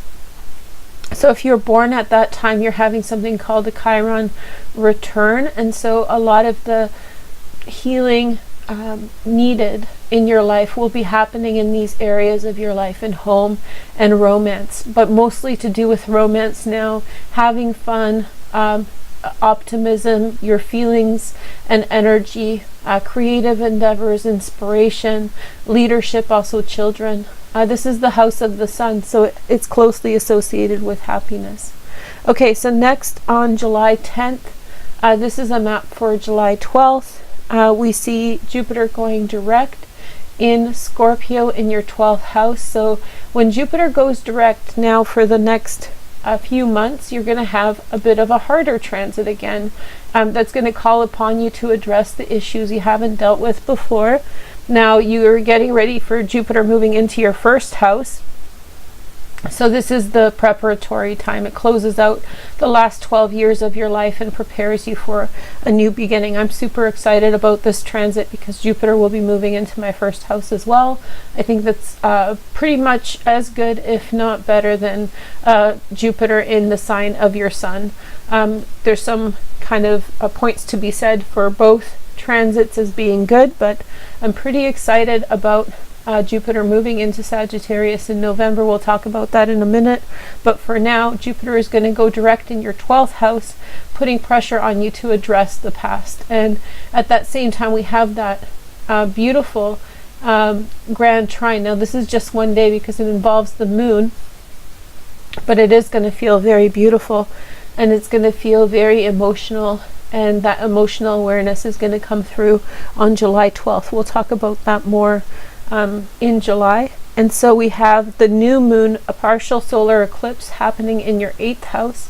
This is huge. It represents the initiation of significant change, finding connections with other people in order to achieve joint ventures and ideas. This is wonderful for sexual connections as well, so you could have that love at first sight energy, particularly because it's an aspect to not only Jupiter but also Neptune, and especially true for women more so than men. Sorry guys, when Neptune's involved, that can create a bit of illusion. However, Neptune is still retrograde, so it's not as bad as you think. So if you meet a nice lady, don't just automatically think she is not what she seems, because Neptune is retrograde, so you should definitely trust your feelings and emotions. In fact, we have a star formation on this day. Isn't that pretty? We see the other grand trine creating a star in Earth. So we have water and earth energy coming together. Venus is involved in the Earth transit as she is in 2 degrees of Virgo. That looks like a nice transit for me. I'm super excited. I hope you are too. Okay, so next transit is for the 26th of July. So this is this is August 7th, but we can still talk about it. We have Mercury. Where's Mercury? In Leo, going retrograde on July 26th, and that will last until August 19th in Leo. So this is to do with your communication. This is really tough if you're in summer school. So everybody who's in some kind of summer school educational thing, putting yourself out there, you might be tripping over yourself, and especially since that North Node in Leo is pushing you to move towards those goals, and the sun is transiting in Leo, so you feel the need to push, but you're kind of tripping over yourself through this transit. Also, Lilith at this time finally moves into Aquarius here in your 3rd house of communication. So I would suspect the past kind of being conflated with the future at this time. It will be tricky transit, but as you can see, a mystic rectangle forms to support all the challenge energy. So much red in this chart. It'll be a mixed bag in July for sure. We'll talk about that more in the summertime. And then August 7th, this map is for August 7th, we have Uranus retrograde, and this is going to happen in Taurus. I'm not sure if Uranus actually dips back into Aries. It does have a long-term transit. Let's see for my notes. Uranus won't be back going direct until 2019 now. Wow, I can't believe I'm saying 2019 like it's actually just around the corner. Okay, so we have Uranus retrograde in Taurus in your 6th house. We'll dip back into the 5th house. One last chance with maybe some romance, some unorthodox romance coming up for you. Uranus retrograde makes us a little dim-witted, makes us a little bit less open to change. So work extra hard to be tolerant and conscientious. So next we have, and welcoming to new energy, right? So, and then we have August, new moon solar eclipse. This happens on August 11th. This chart is August 11th. This happens in 19 degrees of Leo.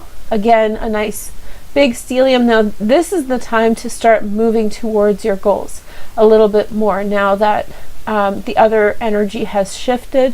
More opportunity for you to push forward in early August with regard to the things that you want to go and achieve. However, Mars is in Aquarius, still going retrograde, so creating kind of confusion about the past. Lilith is creating a lot of confusion. Expect, especially for you guys, Sagittarius here, the South Node and Lilith and Mars, maybe even painful experiences or recollections about your childhood, about your formative years. That's when you were 3 to 8.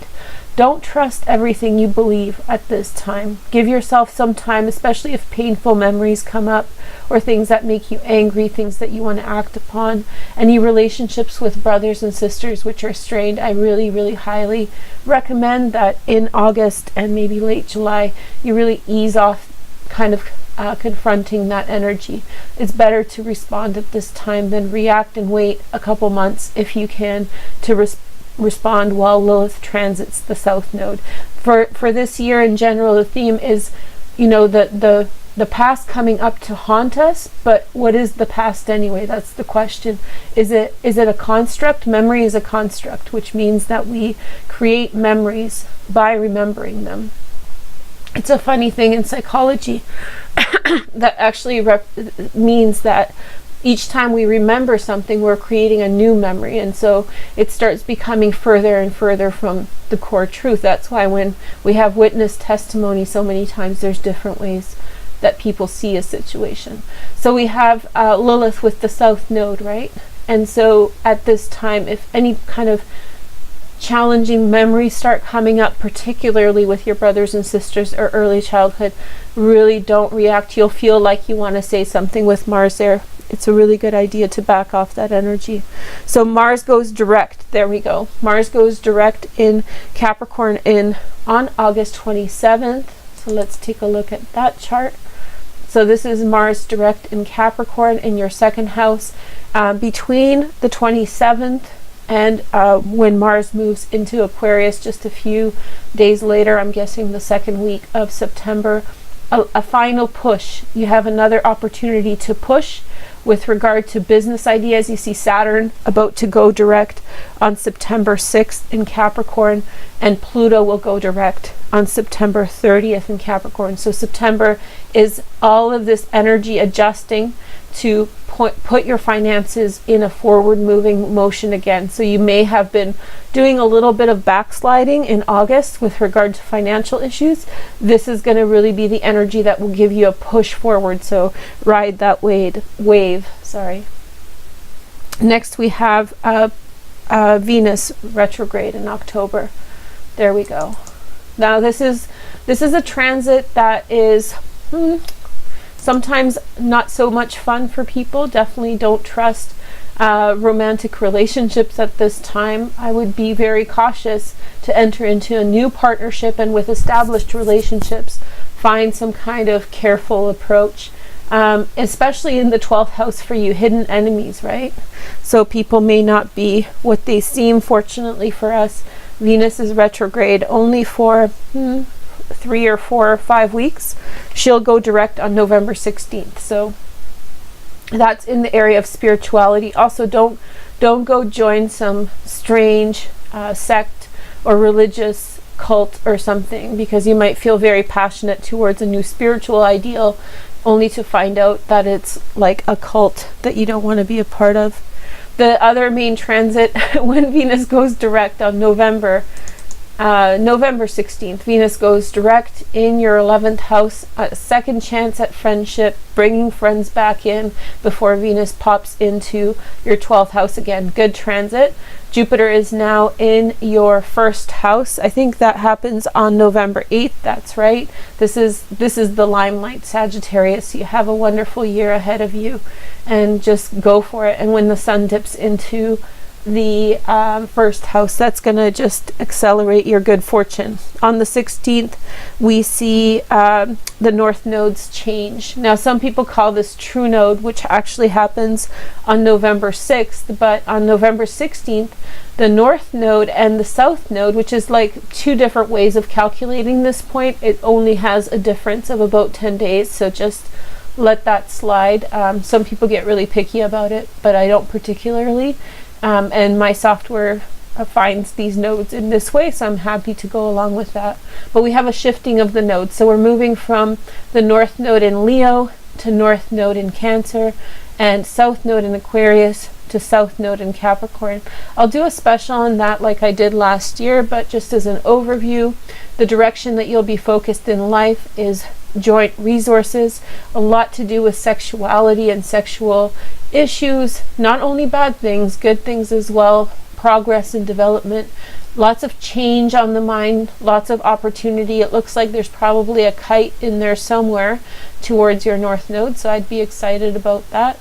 And then your south node is going to be releasing any kind of residual things to do with money. So it looks like there is a bit of a theme happening for you in 2018 with resolving financial issues, maybe being faced with some kind of financial issue and then finding the solution and the core of that, so you never have to deal with that again in your life.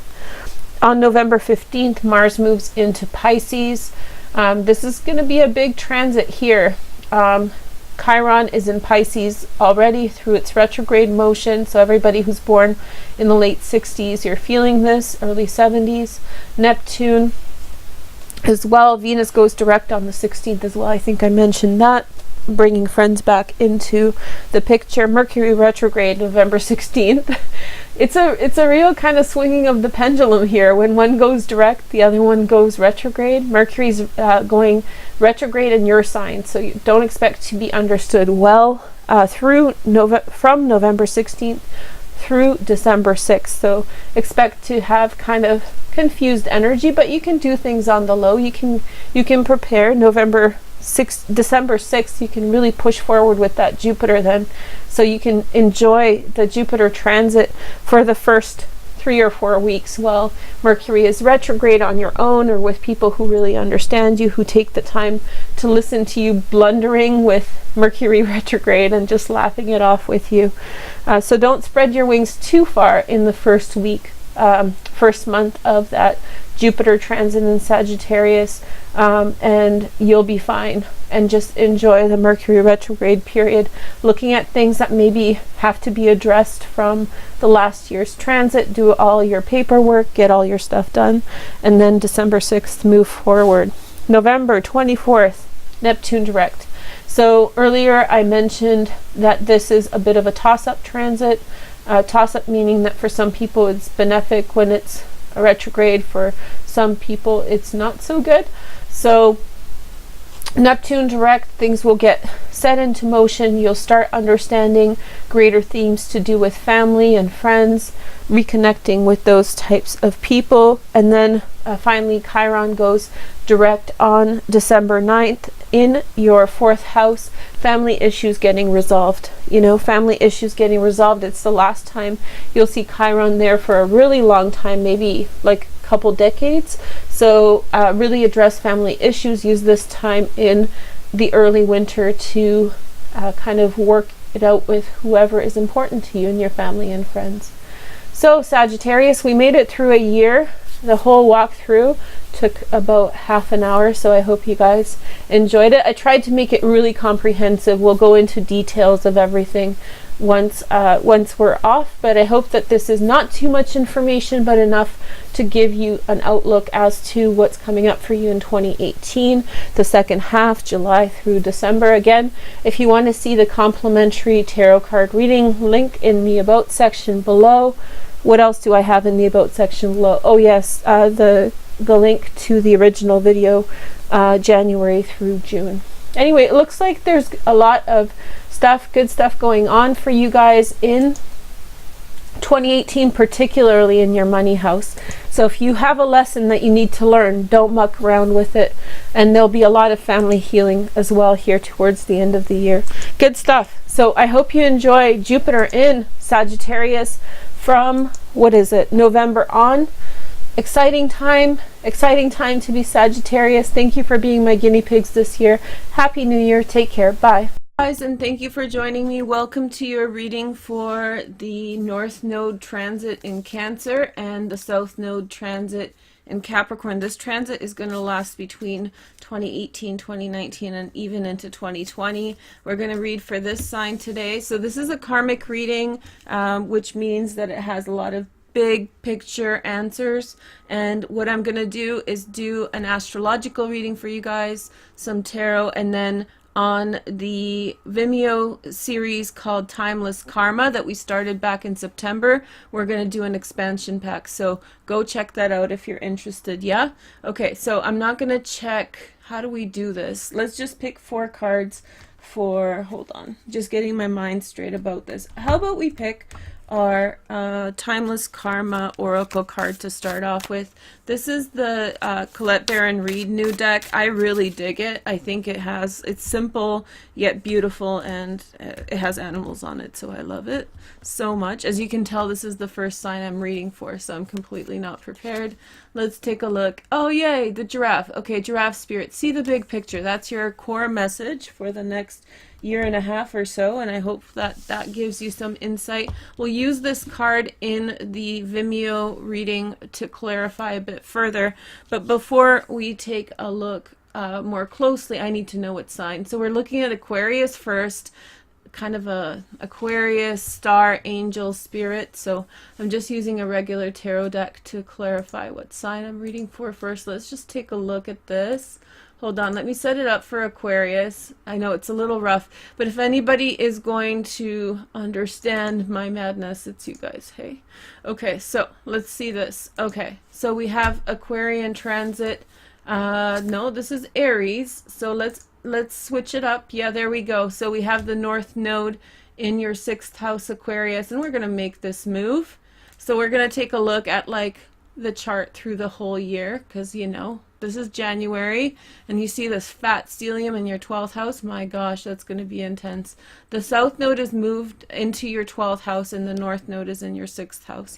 So what this typically means is that your focus and direction is on doing things without overthinking them. It's the way that you essentially like it. Allow spirit to work through you as you move towards concrete goals, workout plans, things like that go really your way. Everyday tasks, if you have a very repetitive life, Aquarius, you're going to do really well with this transit. So if you feed off of that energy, and that's oftentimes counted by or measured by people's secondary signs. So if you're feeling this kind of repetitive energy, health and fitness topics, you're going to feel good with this. And the South Node is in your 12th house. This is a huge thing. So the 12th house is understated as a sign, right? Like it is as a house, right? It has to do with our subconscious or subconscious behind the scenes, what's going on. And you know, in a matter of fact, like in terms of like worldly things, it's not a big deal, like so much, right? Like it's a little bit of a big deal, but it's not that big a deal or anything. It, you know, it happens in our dreams when we're alone, our consciousness, mentality. But actually, this house informs the rest of the chart. So having a South Node transit here with Pluto and Saturn, you're really working through things to do with past karma, past lives, universal karma, collective karma. Aquarians are going to have a lot of the 5D experience over the next year, so they're going to really get the high vibration, high concept ideas, and you're going to break through walls with this. If you enjoy that kind of philosophy, if you enjoy that kind of mentality, that's where all this is going to happen, because this transit isn't just, you know, everyone gets it once in a while. This is a one-off transit. It doesn't happen. Not in Capricorn. I feel like with Capricorn, it's like we're really at the edge of something really extreme. And so with Saturn, South Node, and Pluto, very, very powerful transit, and we're right in the middle of it. So don't you waste it. So let's take a look at your tarot cards just to assess. I'm just still figuring it out, you know. Okay, so in the let's just kind of, how about we use the Bianco Nero tarot, which you guys know is my favorite for the North Node, because it's black and white, so I can let you fill in the colors yourself.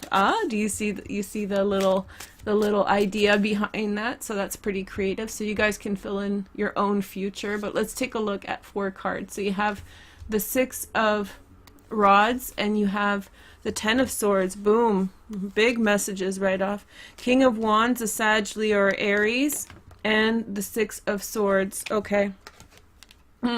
This card just fell out, so this is just reassuring you that whatever direction you have to take over the next year and a half or so, it really has to do with leaving something that you're tied to now behind for a bigger life purpose. So if certain things end, or if things are changing around you in a way that you didn't anticipate, I think you're just moving past situations that were no-goes. They were just situations that were not fortuitous for you. They weren't going to yield for you any good outcomes. But the positive thing is, it's like, do you want to leave the situation, you know, beat up and sad and lonely, or do you want to leave the situation supported and in a positive state? So you're definitely, the direction that you're going really has to do with success. It's progress forward, and it happens in the day-to-day. So you don't, so let's say, let's do a little scenario.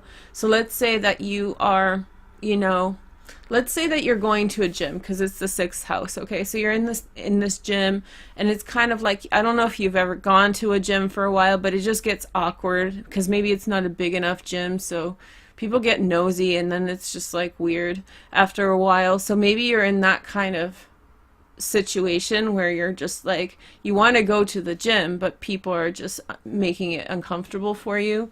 So maybe with this transit, it's like, just pay attention to the day-to-day, the easy, like the little the day-to-day experiences, rather than taking a look at like the nuance and like the interpersonal relationships, and like focus on those things a little bit. And then as you do so, you'll find a path forward, maybe find a better gym, find a gym closer to home, or something more convenient, or maybe you'll find something else to do, or maybe you'll find a gym where people are not bothering you. True story, happened to me before, so hey girl, hey. So yeah, so I think that you're moving forward. There could be a Sag, a Leo, or an Aries who's helping you move on from a situation. You've been victorious, but it still feels like a flop, like something didn't work out in the way that you had hoped, in the way that you had, and you were victorious. You called it for what it was. You called the BS for what it was. So that's a good thing. Okay, so that's the general direction. It is karmic, so it's not just a gym or something. It's a big pattern in your life. Let's see what you're releasing. All the other signs, I'm going to do the South Node first, but you guys went first, so hey girl, hey. Okay, the South Node in the 12th house, just, you know, blown away. And the giraffe is telling us, see the big picture, right? So you are meant to see the big picture of where you like, don't be shy to move forward. It's like you could have had a situation in which you didn't have a transition point, in which it was really awkward to move forward, or you didn't really have a solution, but you do. So for the time being, keep your head low and move forward, Aquarius. You're going to do fine doing that. And I think you'll be happy. You're like the sign that's happy, like, just leave me alone, leave me to my own thing, and buzz off. Here is the next message. We have the Four of Swords. Now this is for the South Node. It's going to get a little bright over here. We have the King of Wands. Again, Sag, Leo, or Aries, Sun, Moon, and Rising. And then we have the Hanged Man. Okay, and then we have the Ace of Swords. So somebody's resting on something and they've been really hesitant to tell you about it, you know? So I feel like this King of Wands is like the connecting spirit, maybe the giraffe in some way, trying to guide you through in situations, a transition point. So this person, there's going to be experiences in which you are clued in over the next 16 months or so. You're going to be clued in on what's going on and what to do about it. And so I feel like tied into the South Node transit with Pluto, that's deeply karmic. This person in some way is deeply, deeply karmic for you. This person is both in the past, the past life and the future life. So they seem like a ferryman, don't they? Because there's the Six of Swords here, and this person in some way is like a transition point, and they probably have been through many multiple lives and many multiple situations. I feel like I really sense a hesitancy for them here to tell you about what's going on. It's like they feel like they don't want to break your heart, they don't want to make you sad, but the information is going to come through. So this is a sympathetic person. They are a herald. They're the person who's meant to tell you, you know, what's with a T on what's going on. Yeah. Okay, so this is the part for the Vimeo, so click off now if you just wanted to watch the... Oh, this card came out. See, he's stressed out about it, the Five of Wands. He's stressed out to tell you, and he doesn't want it to break your heart. He doesn't want to make you disappointed. So what we have is the giraffe in the center. See the big picture. There's a big picture here. The little incidental things that have been going on for you, you're leaving them quickly behind. Now we're going to move on to the Vimeo. So if you want to leave a comment and like as you go, that's great. If you want to watch the Vimeo reading, that's great. This is the spread I'm going to do. I'm not going to show you the cards today. I know I'm being mean. So here we go. So this is a spread I used on my daily show a while ago. So we're just going to bring this back. I'll call this the clarity spread because it kind of is multi-directional. And so we have these multiple direction cards. Ooh, cards are jumping around. So this is the Cosmic Tarot. So we'll look into this on Vimeo in just a minute. It'll be linked down below, Aquarius. I hope this helped for you to understand what's going on with the nodes, and I'm really glad to do this for you again. Thank you guys so much for watching. Those comments and likes really help. Okay? Thank you so much. Take care. Bye-bye. Guys, thanks for joining me, and welcome to this reading for December 2018. Oh my gosh. And this is for Lenormand. I picked the order at random. This is the last one I'm posting today, so it is what it is. So we'll do the other 6 tomorrow. This is the Gilded Reverie, Lenormand. Make sure to comment and like the video. I'm excited to show you what energies we are talking about and what's going on for the month. So first we have the ring. Ooh, I just did Capricorn and they got the ring as well. Relationships, and the clock, which is a bonus card in this deck. Ooh, it's time. It's time for what? And the bear. Ooh, okay. And I love this bear. It's got icicles on it as well. Can you see? I can't have the autofocus on because the computer goes crazy. It's just too much all at once. But anyway, so yeah, it looks like a more serious relationship. You've been waiting for a commitment for a long time. Maybe you're the bear. The bear usually represents an older female. so it can represent that you've been waiting for a long time for a commitment, or you've been in a long-term commitment already. I think that something's like I would read that as something is long time coming. It's been coming for a long time. You have possibly known this person for a very long time, maybe even casually dated for a long time, and maybe there's a more serious relationship that is evolving. Also, somebody is stepping into your life because they feel very responsible and protective over you. This could be a female or a male, but I feel like the energy that's coming in is to protect and support. The sign we are reading for is Gemini. Hey girl, hey, look at that. Okay, so low-key, I actually started filming your guys' video, but it screwed up before. So I'm starting again. That was earlier. I just mix up the cards, as you see. The next message is the moon. Ooh, relationship with someone famous, possibly. You know, there's this kind of super attraction to their beauty. They're attracted to your beauty. There's like a deep romantic connection. The next message is the paths. This is going to make you, it's time to make a decision about something. I feel like this is someone who you've known for a really long time, and now they're giving you either an ultimatum or there's some kind of decision that you're meant to make. Then we have the snake. And so, okay, protection over somebody's who's being very aggressive towards you, somebody who is being quite dangerous towards you. It's somebody's protecting you from the circumstances. I have a feeling as though the decision you're going to make, somebody is going to have a strong reaction towards, and I think it's going to in some way put you in a position in which there is like a trepidatious situation.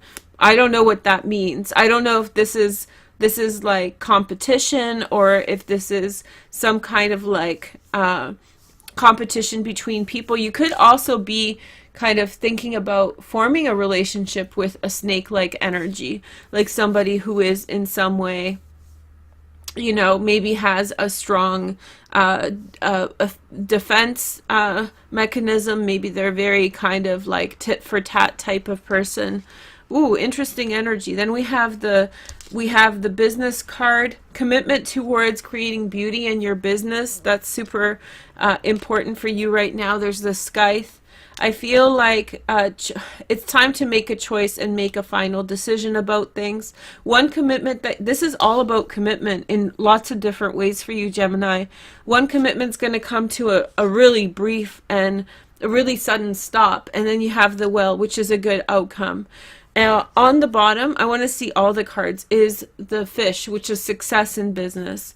I feel as though somebody's helping to kind of set forward in a good path. I think a commitment's going to be made towards good things. This is not necessarily about fighting. I feel as though there's changes in directions and you're making a deliberation about which path to go down. So one of the themes for 2019 for you guys is that you're going to go through a massive transformation, right?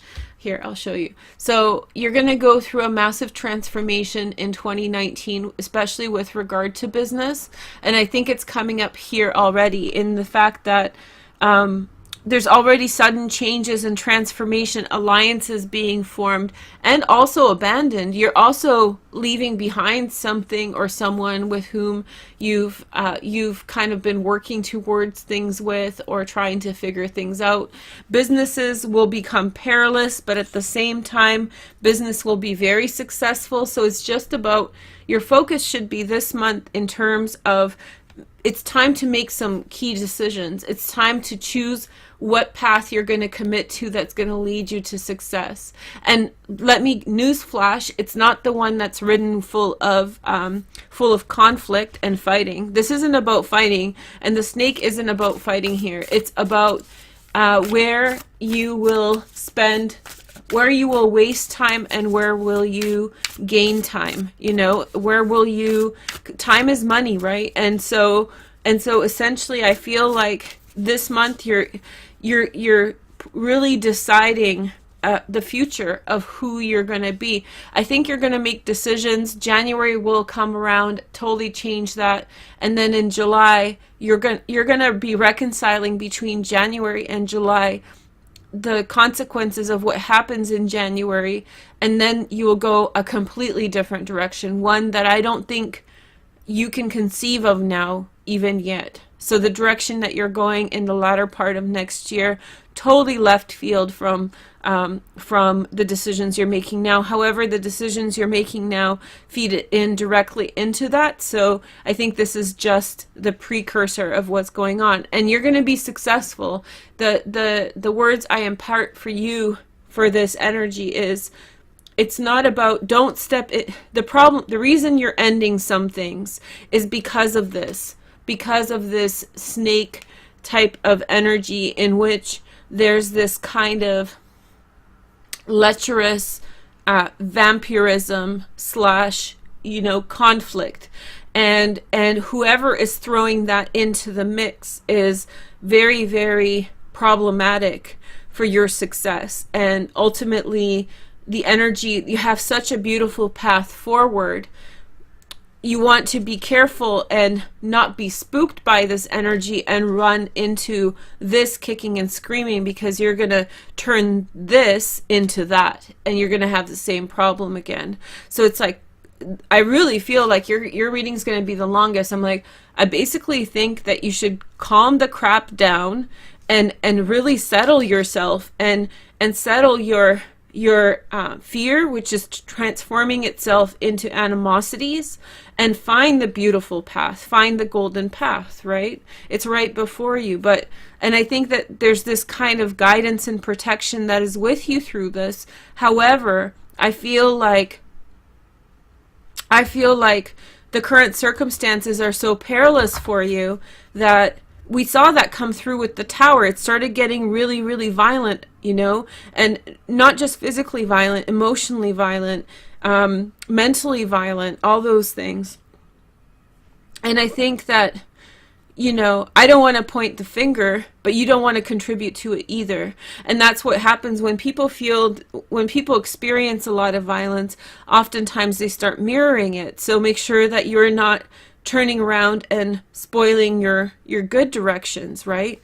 By being spooked and being all, uppity or whatever, up in your feelings about things. And it's kind of like a tough thing when you're spooked. I've been spooked before. When you're I know it's kind of a stretch, but when you're spooked and you start not being able to interact with the normal circumstances in your life in a paced and careful manner, respectful manner, that's when it really wins. That's when the hatred and the stuff that you've experienced really wins. So turn it around. The golden path is before you. Let's take a look at the oracle cards just for a hoot. So you have the skunk spirit, know your worth. I had what was it? Oh, okay. I had a vision about Cancers being skunks. No, you're kind of afraid and kind of like ready to, cause a stink if something freaks them out a little bit. Yeah? Know your worth. So know your value, know your worth, but that's also doing justice to yourself. I really feel, honestly, and I know Geminis are not typically like this, but everybody can be like this. I really feel the warning, without hatred or animosity, that there's this chance here of spoiling the golden path if you allow the social conditioning of your circumstances and of your context to radiate through you and mirror through you into the positive opportunities that you have before you. So it's that kind of, the skunk gets afraid and causes a stink, right? And because and it's a false flag, and boom, the golden path is full of stinky skunk juice. Here is the next message. We have reflection. Ooh, wolves. Yes, look, the reflection, the mirror. Wolves are very peaceable animals. Actually, they're very peaceful. So I feel like that's the energy.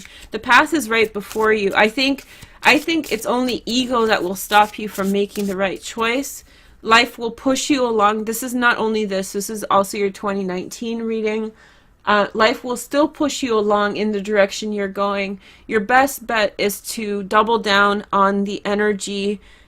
Your best bet is to double down on the energy that you have going for yourself and let go of the things that are not working. Don't hold on to them because of ego. And then we have Keter, which is the crown of spirituality. This is your crown chakra, right? The connection to the divine. So I feel it's like how open can you be to the success that is coming to you? Don't let lowly worldly things pollute your consciousness. Have a nice month. I was going to say day, Gemini. I'm finished for the day for your guys' readings, but I hope you guys have a nice day. I will talk with you soon. Take care and happy holidays. Bye. To my videos, this is the Tarot Truth. It's a podcast style story time video. I did 2 of these last night, and this one works really, really well. So if we can get this up to 500 likes today, then I'll come back and do another video. The reason I started doing this is I lost a card somewhere behind my desk. It's ridiculous. It's the sign of Cancer, actually.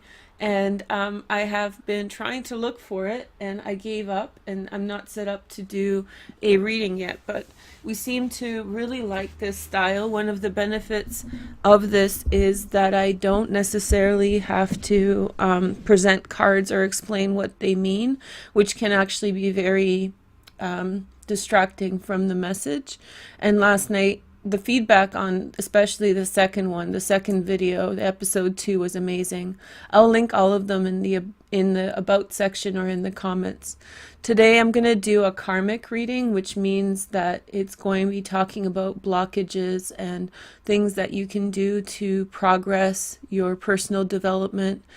Particularly the energy that I'm feeling right now is what is stopping you. It's almost like you're going, but then something's stopping you. So if this is not something that you're dealing with currently, then maybe you don't want to watch, because then you're going to be splitting hairs or looking for something that's not there. But it is a karmic reading. I thought it would be good. I feel like there's this energy, like what's going on with that. So what we're going to do is do the reading here, and then I'm going to go over to Vimeo. And as you guys know, I have the Timeless Karma series on Vimeo that you guys can rent or buy individual episodes, and then I'll do the extended there. And then at the end of the extended, I'm a Reiki Master level 3, and what we'll do is a Reiki session in order to clear that energy and to help to move it along. So hopefully that sounds all right for you. I hope that you're enjoying the sessions. The feedback is amazing. So, you know, it's very encouraging to keep making the videos. And thanks for everybody who's popped in to say hi. Hey, how are you? And if everybody can like the video, that really helps it grow. Okay, so let's get on with things. Okay. Last night's reading was so powerful. Episode 2 was crazy. It was like, yeah, but this is going to be a different energy. So if you're not looking for like what is going on, you know, like what's wrong, then if you want to kind of keep in the light, or you're only looking up and up, then maybe this is going to draw your attention to things that may be going on that are hampering your personal development and progress. Okay, and I'm not going to hold back, just so you know. Whatever comes up, I'm going to acknowledge. So sometimes I hold back in order to not hurt people or not to trigger people. So trigger warning, I guess. Okay, so let's do it. So, okay, so right away, King of Swords came through. And if you remember my first reading on the karma, it was the King of Swords that was the issue. There was some kind of overbearing energy from that situation. I feel as though and so I'm not going to explain cards, because I find that takes up time and it's not worth it in the outcome. Okay, so all you know is that it represents an air sign male. It could be a female as well, Gemini, Aquarius, or Libra. But I feel as though there's someone who you tend to towards being around someone, if it's not an air sign male, you tend to be around someone who's speculative around you, somebody who you can't appease, someone who will continue to in some way have a certain dialogue. They're very, very stubborn in their ideas, and they don't think that they're doing anything or over encroaching on anything, but in fact they are holding you back, or they are holding back the situation, making it convenient for their ego. So this is a pushy energy that has held you back or down for quite a while. And I feel like maybe you're split on how to feel about it, because you could feel some kind of affinity towards this person. You could be feeling some kind of commitment or attachment to this person. However, I feel like this is the energy that has been holding you back. And it manifests through different people. So don't think that this is just Tommy down the street. This is a bunch of different people that bring this forward. And I feel like this energy that is coming at you, it's a very, how do you say, judgmental energy. It's a very judgmental energy. It's an energy that likes to create a world order around itself. So this is like directing, like an emperor, you know. This is the world that is around me, and you must abide by the way that I see things. And I don't know if you guys know, the people who kind of direct, the people who direct energy, or the people, the winners of the war are the people who write history, right? And so with that, the people who hold the power are essentially the ones who tell the story of what's been going on. And I feel like this is the type of energy that you've been with. And I feel like for some of you, this is to do with deep karma. So now we're getting into the reading a bit more. So this is to do with deep karma, specifically with past lives and past lives and past experiences. I feel as though this lifetime you are in some way meant to spark a new direction, moving forward. A lot of your life has been spent in some way digging into your past, or digging into circumstances, and really, really, how do you say, saving up for, or how do you say, investing towards the future. So for a long time you had to do things quietly on the side and on your own, because in some way somebody has been trying to, you don't sit well with this energy. This energy doesn't like you, because they may love you, but they don't like you because they want things the way they want things. And the only way to find common ground with this energy is if you cede your autonomy, right? So this is what's been going on. And in terms of karma, I feel like, especially past lives, I feel like this is a manifestation of past life energy, where this person was in some way, or this person or personified energy was in some way consistently holding you down. So you may have been a serf in a landowner's property. Serfs were people that essentially were living on the land and farming, but they never held the money. They got to live there because that was the land of the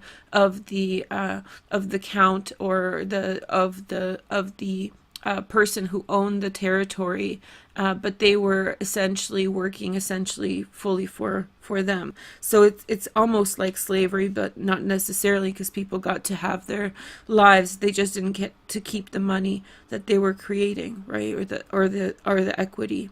Okay, so there's some danger around this person all the time. I feel like, excuse me about my voice. I feel like this person can have a temper, and when it manifests around you, I feel like this person can manifest in more than one person. They can be man or female.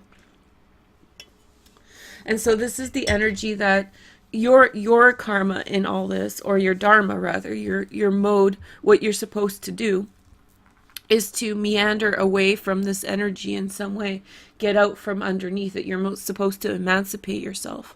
And the way that you do that is through the physical world. So the physical world represents working out, money. It represents anything that is to do with the land and and the earth. And so in some way you have to work your way out from this position.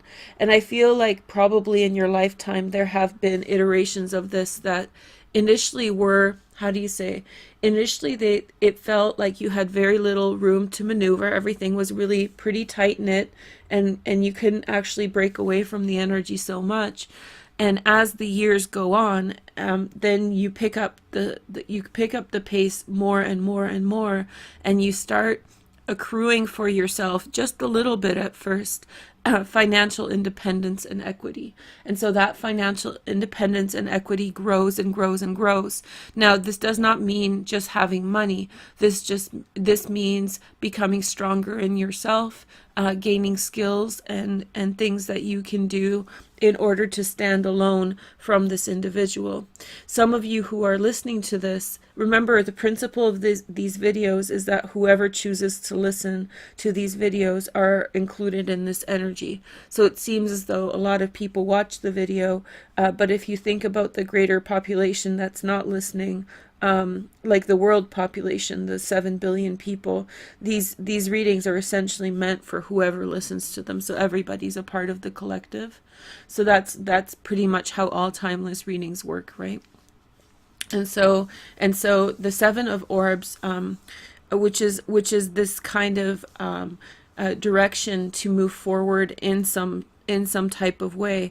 There's also been probably quite a bit of struggle between what to invest in, and that touches upon that whole surf idea, the iconography of the surf and the count, right? And so the surf didn't get a choice where to use their resources, and slowly over many generations or many instances of rebirth, there's been this kind of patterning to edge away from this real kind of gripping energy, the gripping energy of control. Okay, so that's the intro about this. This is I think if you watch the original, this, I'll link it in the about section. There's a playlist called Timeless Karma.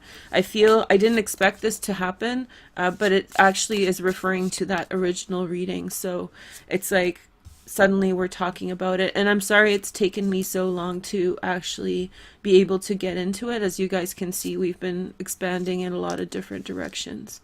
Okay, so one of the things that's going to happen in this situation is that as you pull away, some of the opportunities that are available to you, some of the things that that were promised to you are going to get taken away. So I feel like this is another extent of control. If you don't do what I say, you don't get to have this, and you don't get to participate in that. However, the universe does have your back, because they are going to in some way bring in a new person. So first of all, it might be a very slow moving energy, a very slow moving energy, an energy that is in some way not really like everything that the original relationship was all about. So for example, I mean, with the King of Swords, right? With the air sign, male or female. It's not male or female, it's karmic. So it's whoever it shows up as, the state of control, or the person who manifests control in your life. So as you're breaking away from that, you're making choices, and you'll find that either they directly or in some way around you shut you down, shut down options for you, or shut down opportunities. And I feel like that can feel very personal. That can feel as though you are in some way being denied and held back from what you want. And I think that you could potentially experience just a little bit of depression. It's discouragement, but this depression isn't necessarily a clinical depression. If you feel like you have clinical depression, go see a doctor. You really need to.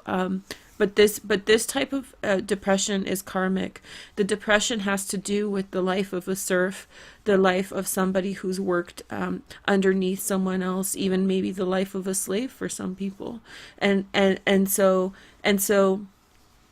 this energy has carried itself through in your DNA, right? And in your consciousness as a part of this whole karmic journey. It was a really, really, in the past life, it was a really, really heavy energy, right? Imagine no place to go. You don't have a way through. You just hope to live for another day, right? So it was a very kind of hand to mouth kind of energy. And so essentially you're clearing that now, and I feel like the last remnants of this, those are like ghosts, right? When you see the ghosts of the past coming through, that can also be a metaphor for the energy that is coming through, that is still crystallizing here a little bit. It's like the shadow, the aftermath. You're still on some level cognizant of it because it was such a deep trauma at some point in time. And so through some of these obstacles, there's going to be a person who comes forward, and this person is very, very honest. This person is someone associated with your career or your business or your professional life. And I feel as though this person is aware of some of the limitations on a spiritual level. Their energetic level of awareness is associated with what you have been suppressed by. So you're trying to get out from underneath Master's curse. Let's call it a curse because it's an iteration over many, many generations. So curses aren't just witches, here's my apple, boom, there you go, you're down. Curses are actually energies that people pull us into that we don't want to be in, right? And so this person may not consciously be aware of this person coming in may not be consciously aware of the energy that you've been going through, i.e. what's been happening in your life and the kind of experiences you've been having, but they are intrinsically tied to it. It's karmic, right? So they intrinsically feel and associate and understand what you have been going through, and they too are on a journey in which they're choosing paths, and the path they're going to choose is yours. The path they're going to choose is the path to you, so you should not be worried. There is going to be feelings in this situation. There is going to be feelings that are tied to being suppressed by another person, that are going to keep you not down, but tentative towards everything. Allow it to happen as it is. You'll still have those feelings of kind of being skeptical. That's the word I was looking for. Feeling skeptical towards the person who's coming in, because you're still so close to being denied and being suppressed again. So that suppression, it may not have been huge in this lifetime, but it really hits a deep nerve. It's really one of those core things within your energy that goes back to those past lives in which you had no way out. So maybe you were denied getting the kind of car you want, or maybe you were denied some kind of superficial thing that you maybe you were denied a promotion at work or something that this energy kind of inflicted upon you. It's a curse, right? It's not a witch's curse, but it's a curse of history. It's a curse of human interaction where there was an unequal balance of power before. And so you've carried that into, so it may be something that is uncomfortable. It's going to be, how do you say, it's going to be on a spectrum. So for some of you, that's going to be very heavy, but for some of you, that's not going to be such a difficult experience. It will have to do with work anyway. And so as you are kind of fumbling around with this feeling, and it's really getting to you, and that the one way to recognize it, and let me know in the comments if you guys know what I'm talking about in your life. If you feel like you want to share it, then please do so. But like, you will essentially recognize it, because it's gonna, especially if it's not that extreme, if it's not something that should be that bad, something that people will say you're blowing it out of proportion.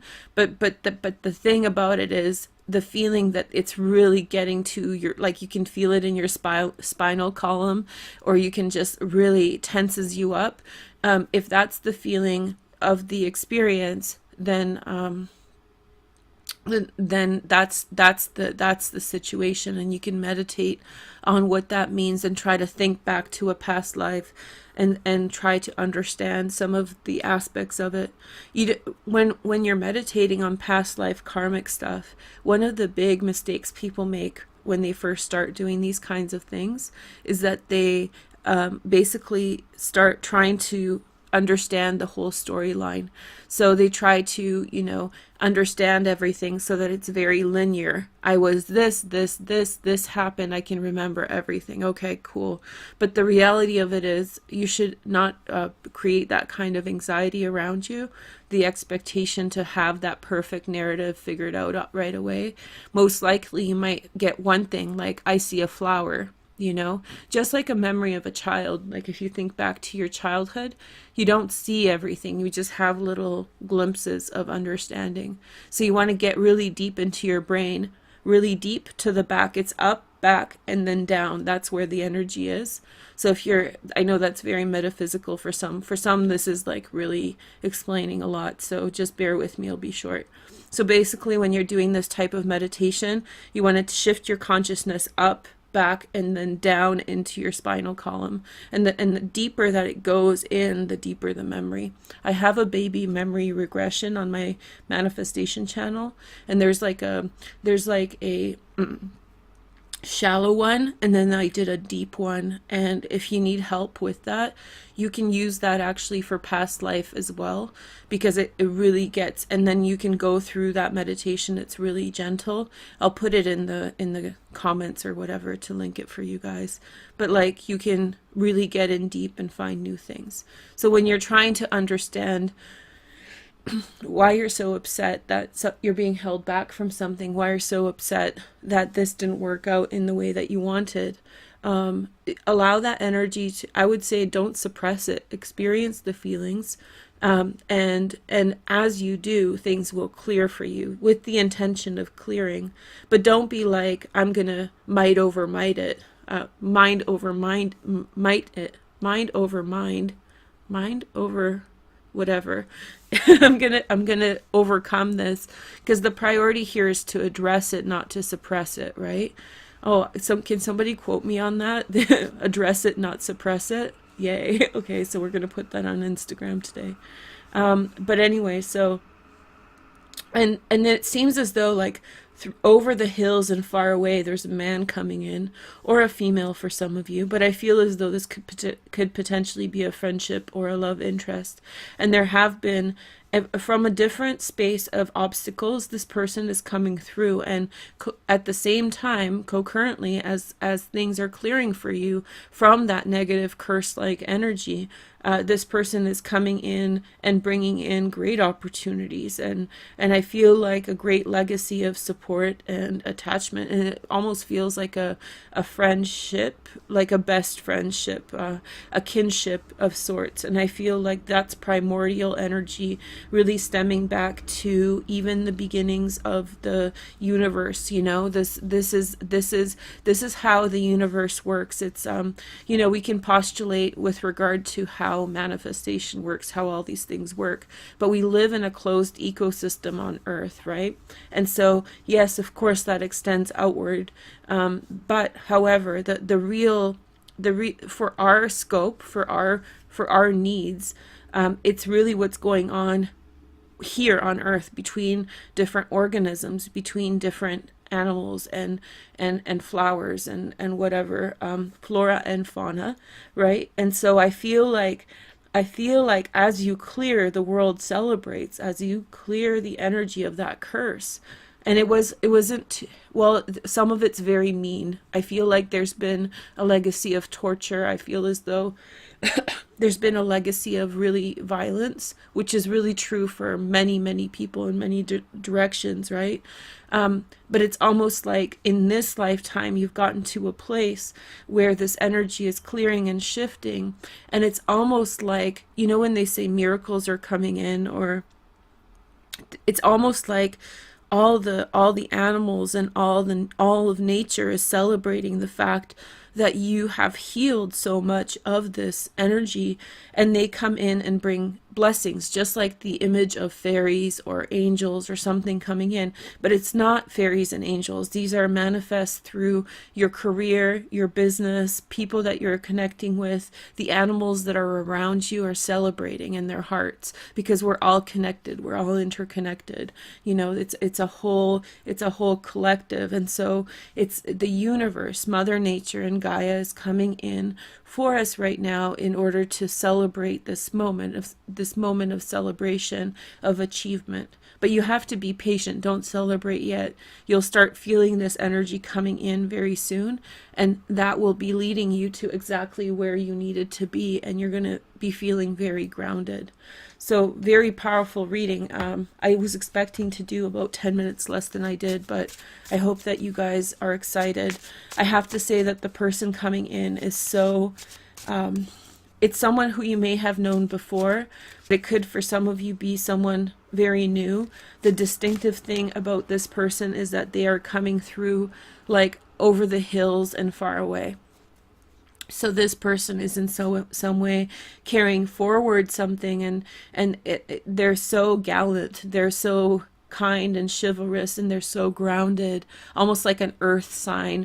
But it doesn't have to be, because this is all signs, so that means that anybody listening, whatever suits you, but this person is an energetic match, and it's almost like that piece of the puzzle is coming in.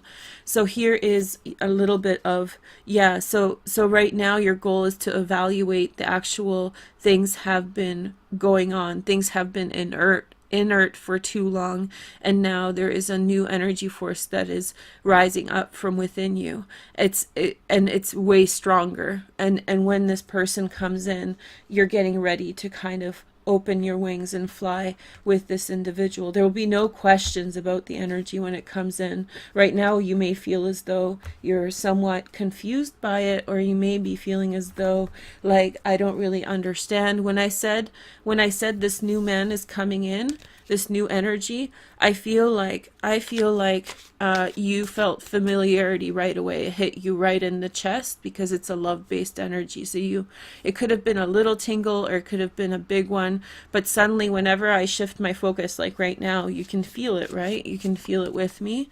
So if you don't feel it, then just calm down. I got a little bit excited because I was like, yes, I can feel this. I'm tapped into that. So I feel like this person is very much present for each and every one of you, and this person is coming through, and it's a very it's a necessary energy. The universe has a greater plan for all of us, and nature is always essentially progressive. It destroys and then it builds in order to progress forward. So don't think about evil and good. Think about a natural progress and evolution of things. But however, the universe celebrates whenever things are on point. The universe celebrates whenever it's almost like you have a tank with little goldfish in it. And the little goldfish, just like on the screen.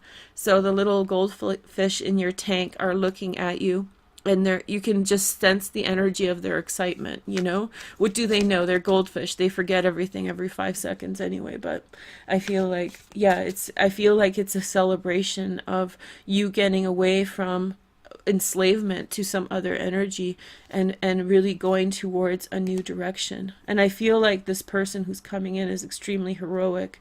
They may have been in a past life like a knight or some kind of adventure, somebody who may have been they may really be attuned to nature. They may like to go out in the forest, or go do this and that.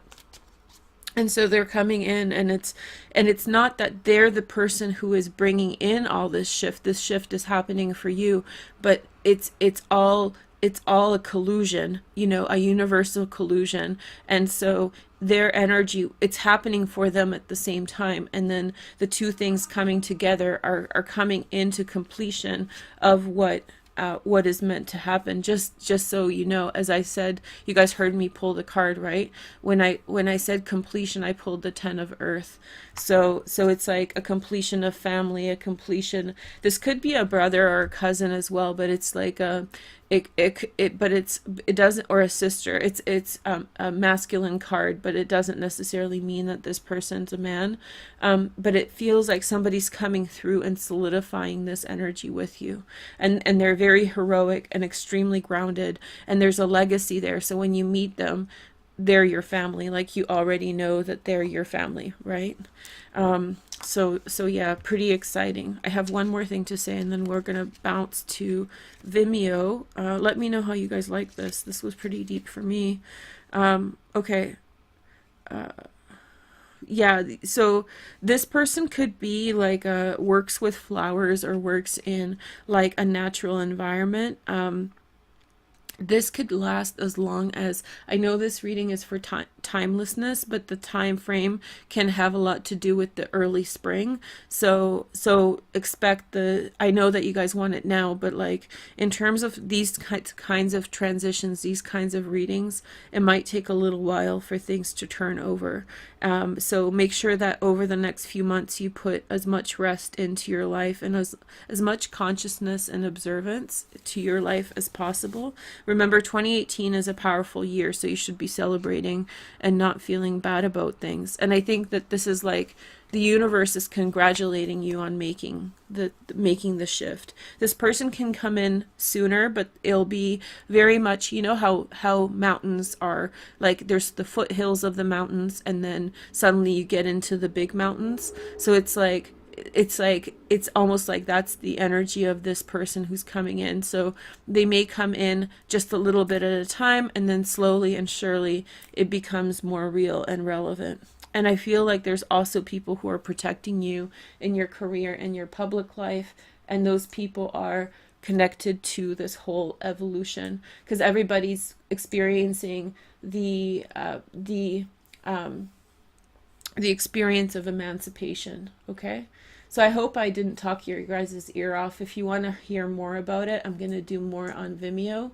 And yeah, it's going to be linked in the about section. And remind me that baby memories, I'm going to put up the baby memories regression. And then what else was I going to put up? I don't know. Anyway, hopefully you guys are enjoying this, and take care. Have a wonderful day. Make sure to like and comment on the video. And if you want something more romantic, check out episode 2, because that was like on like Donkey Kong. Okay, take care. Bye bye.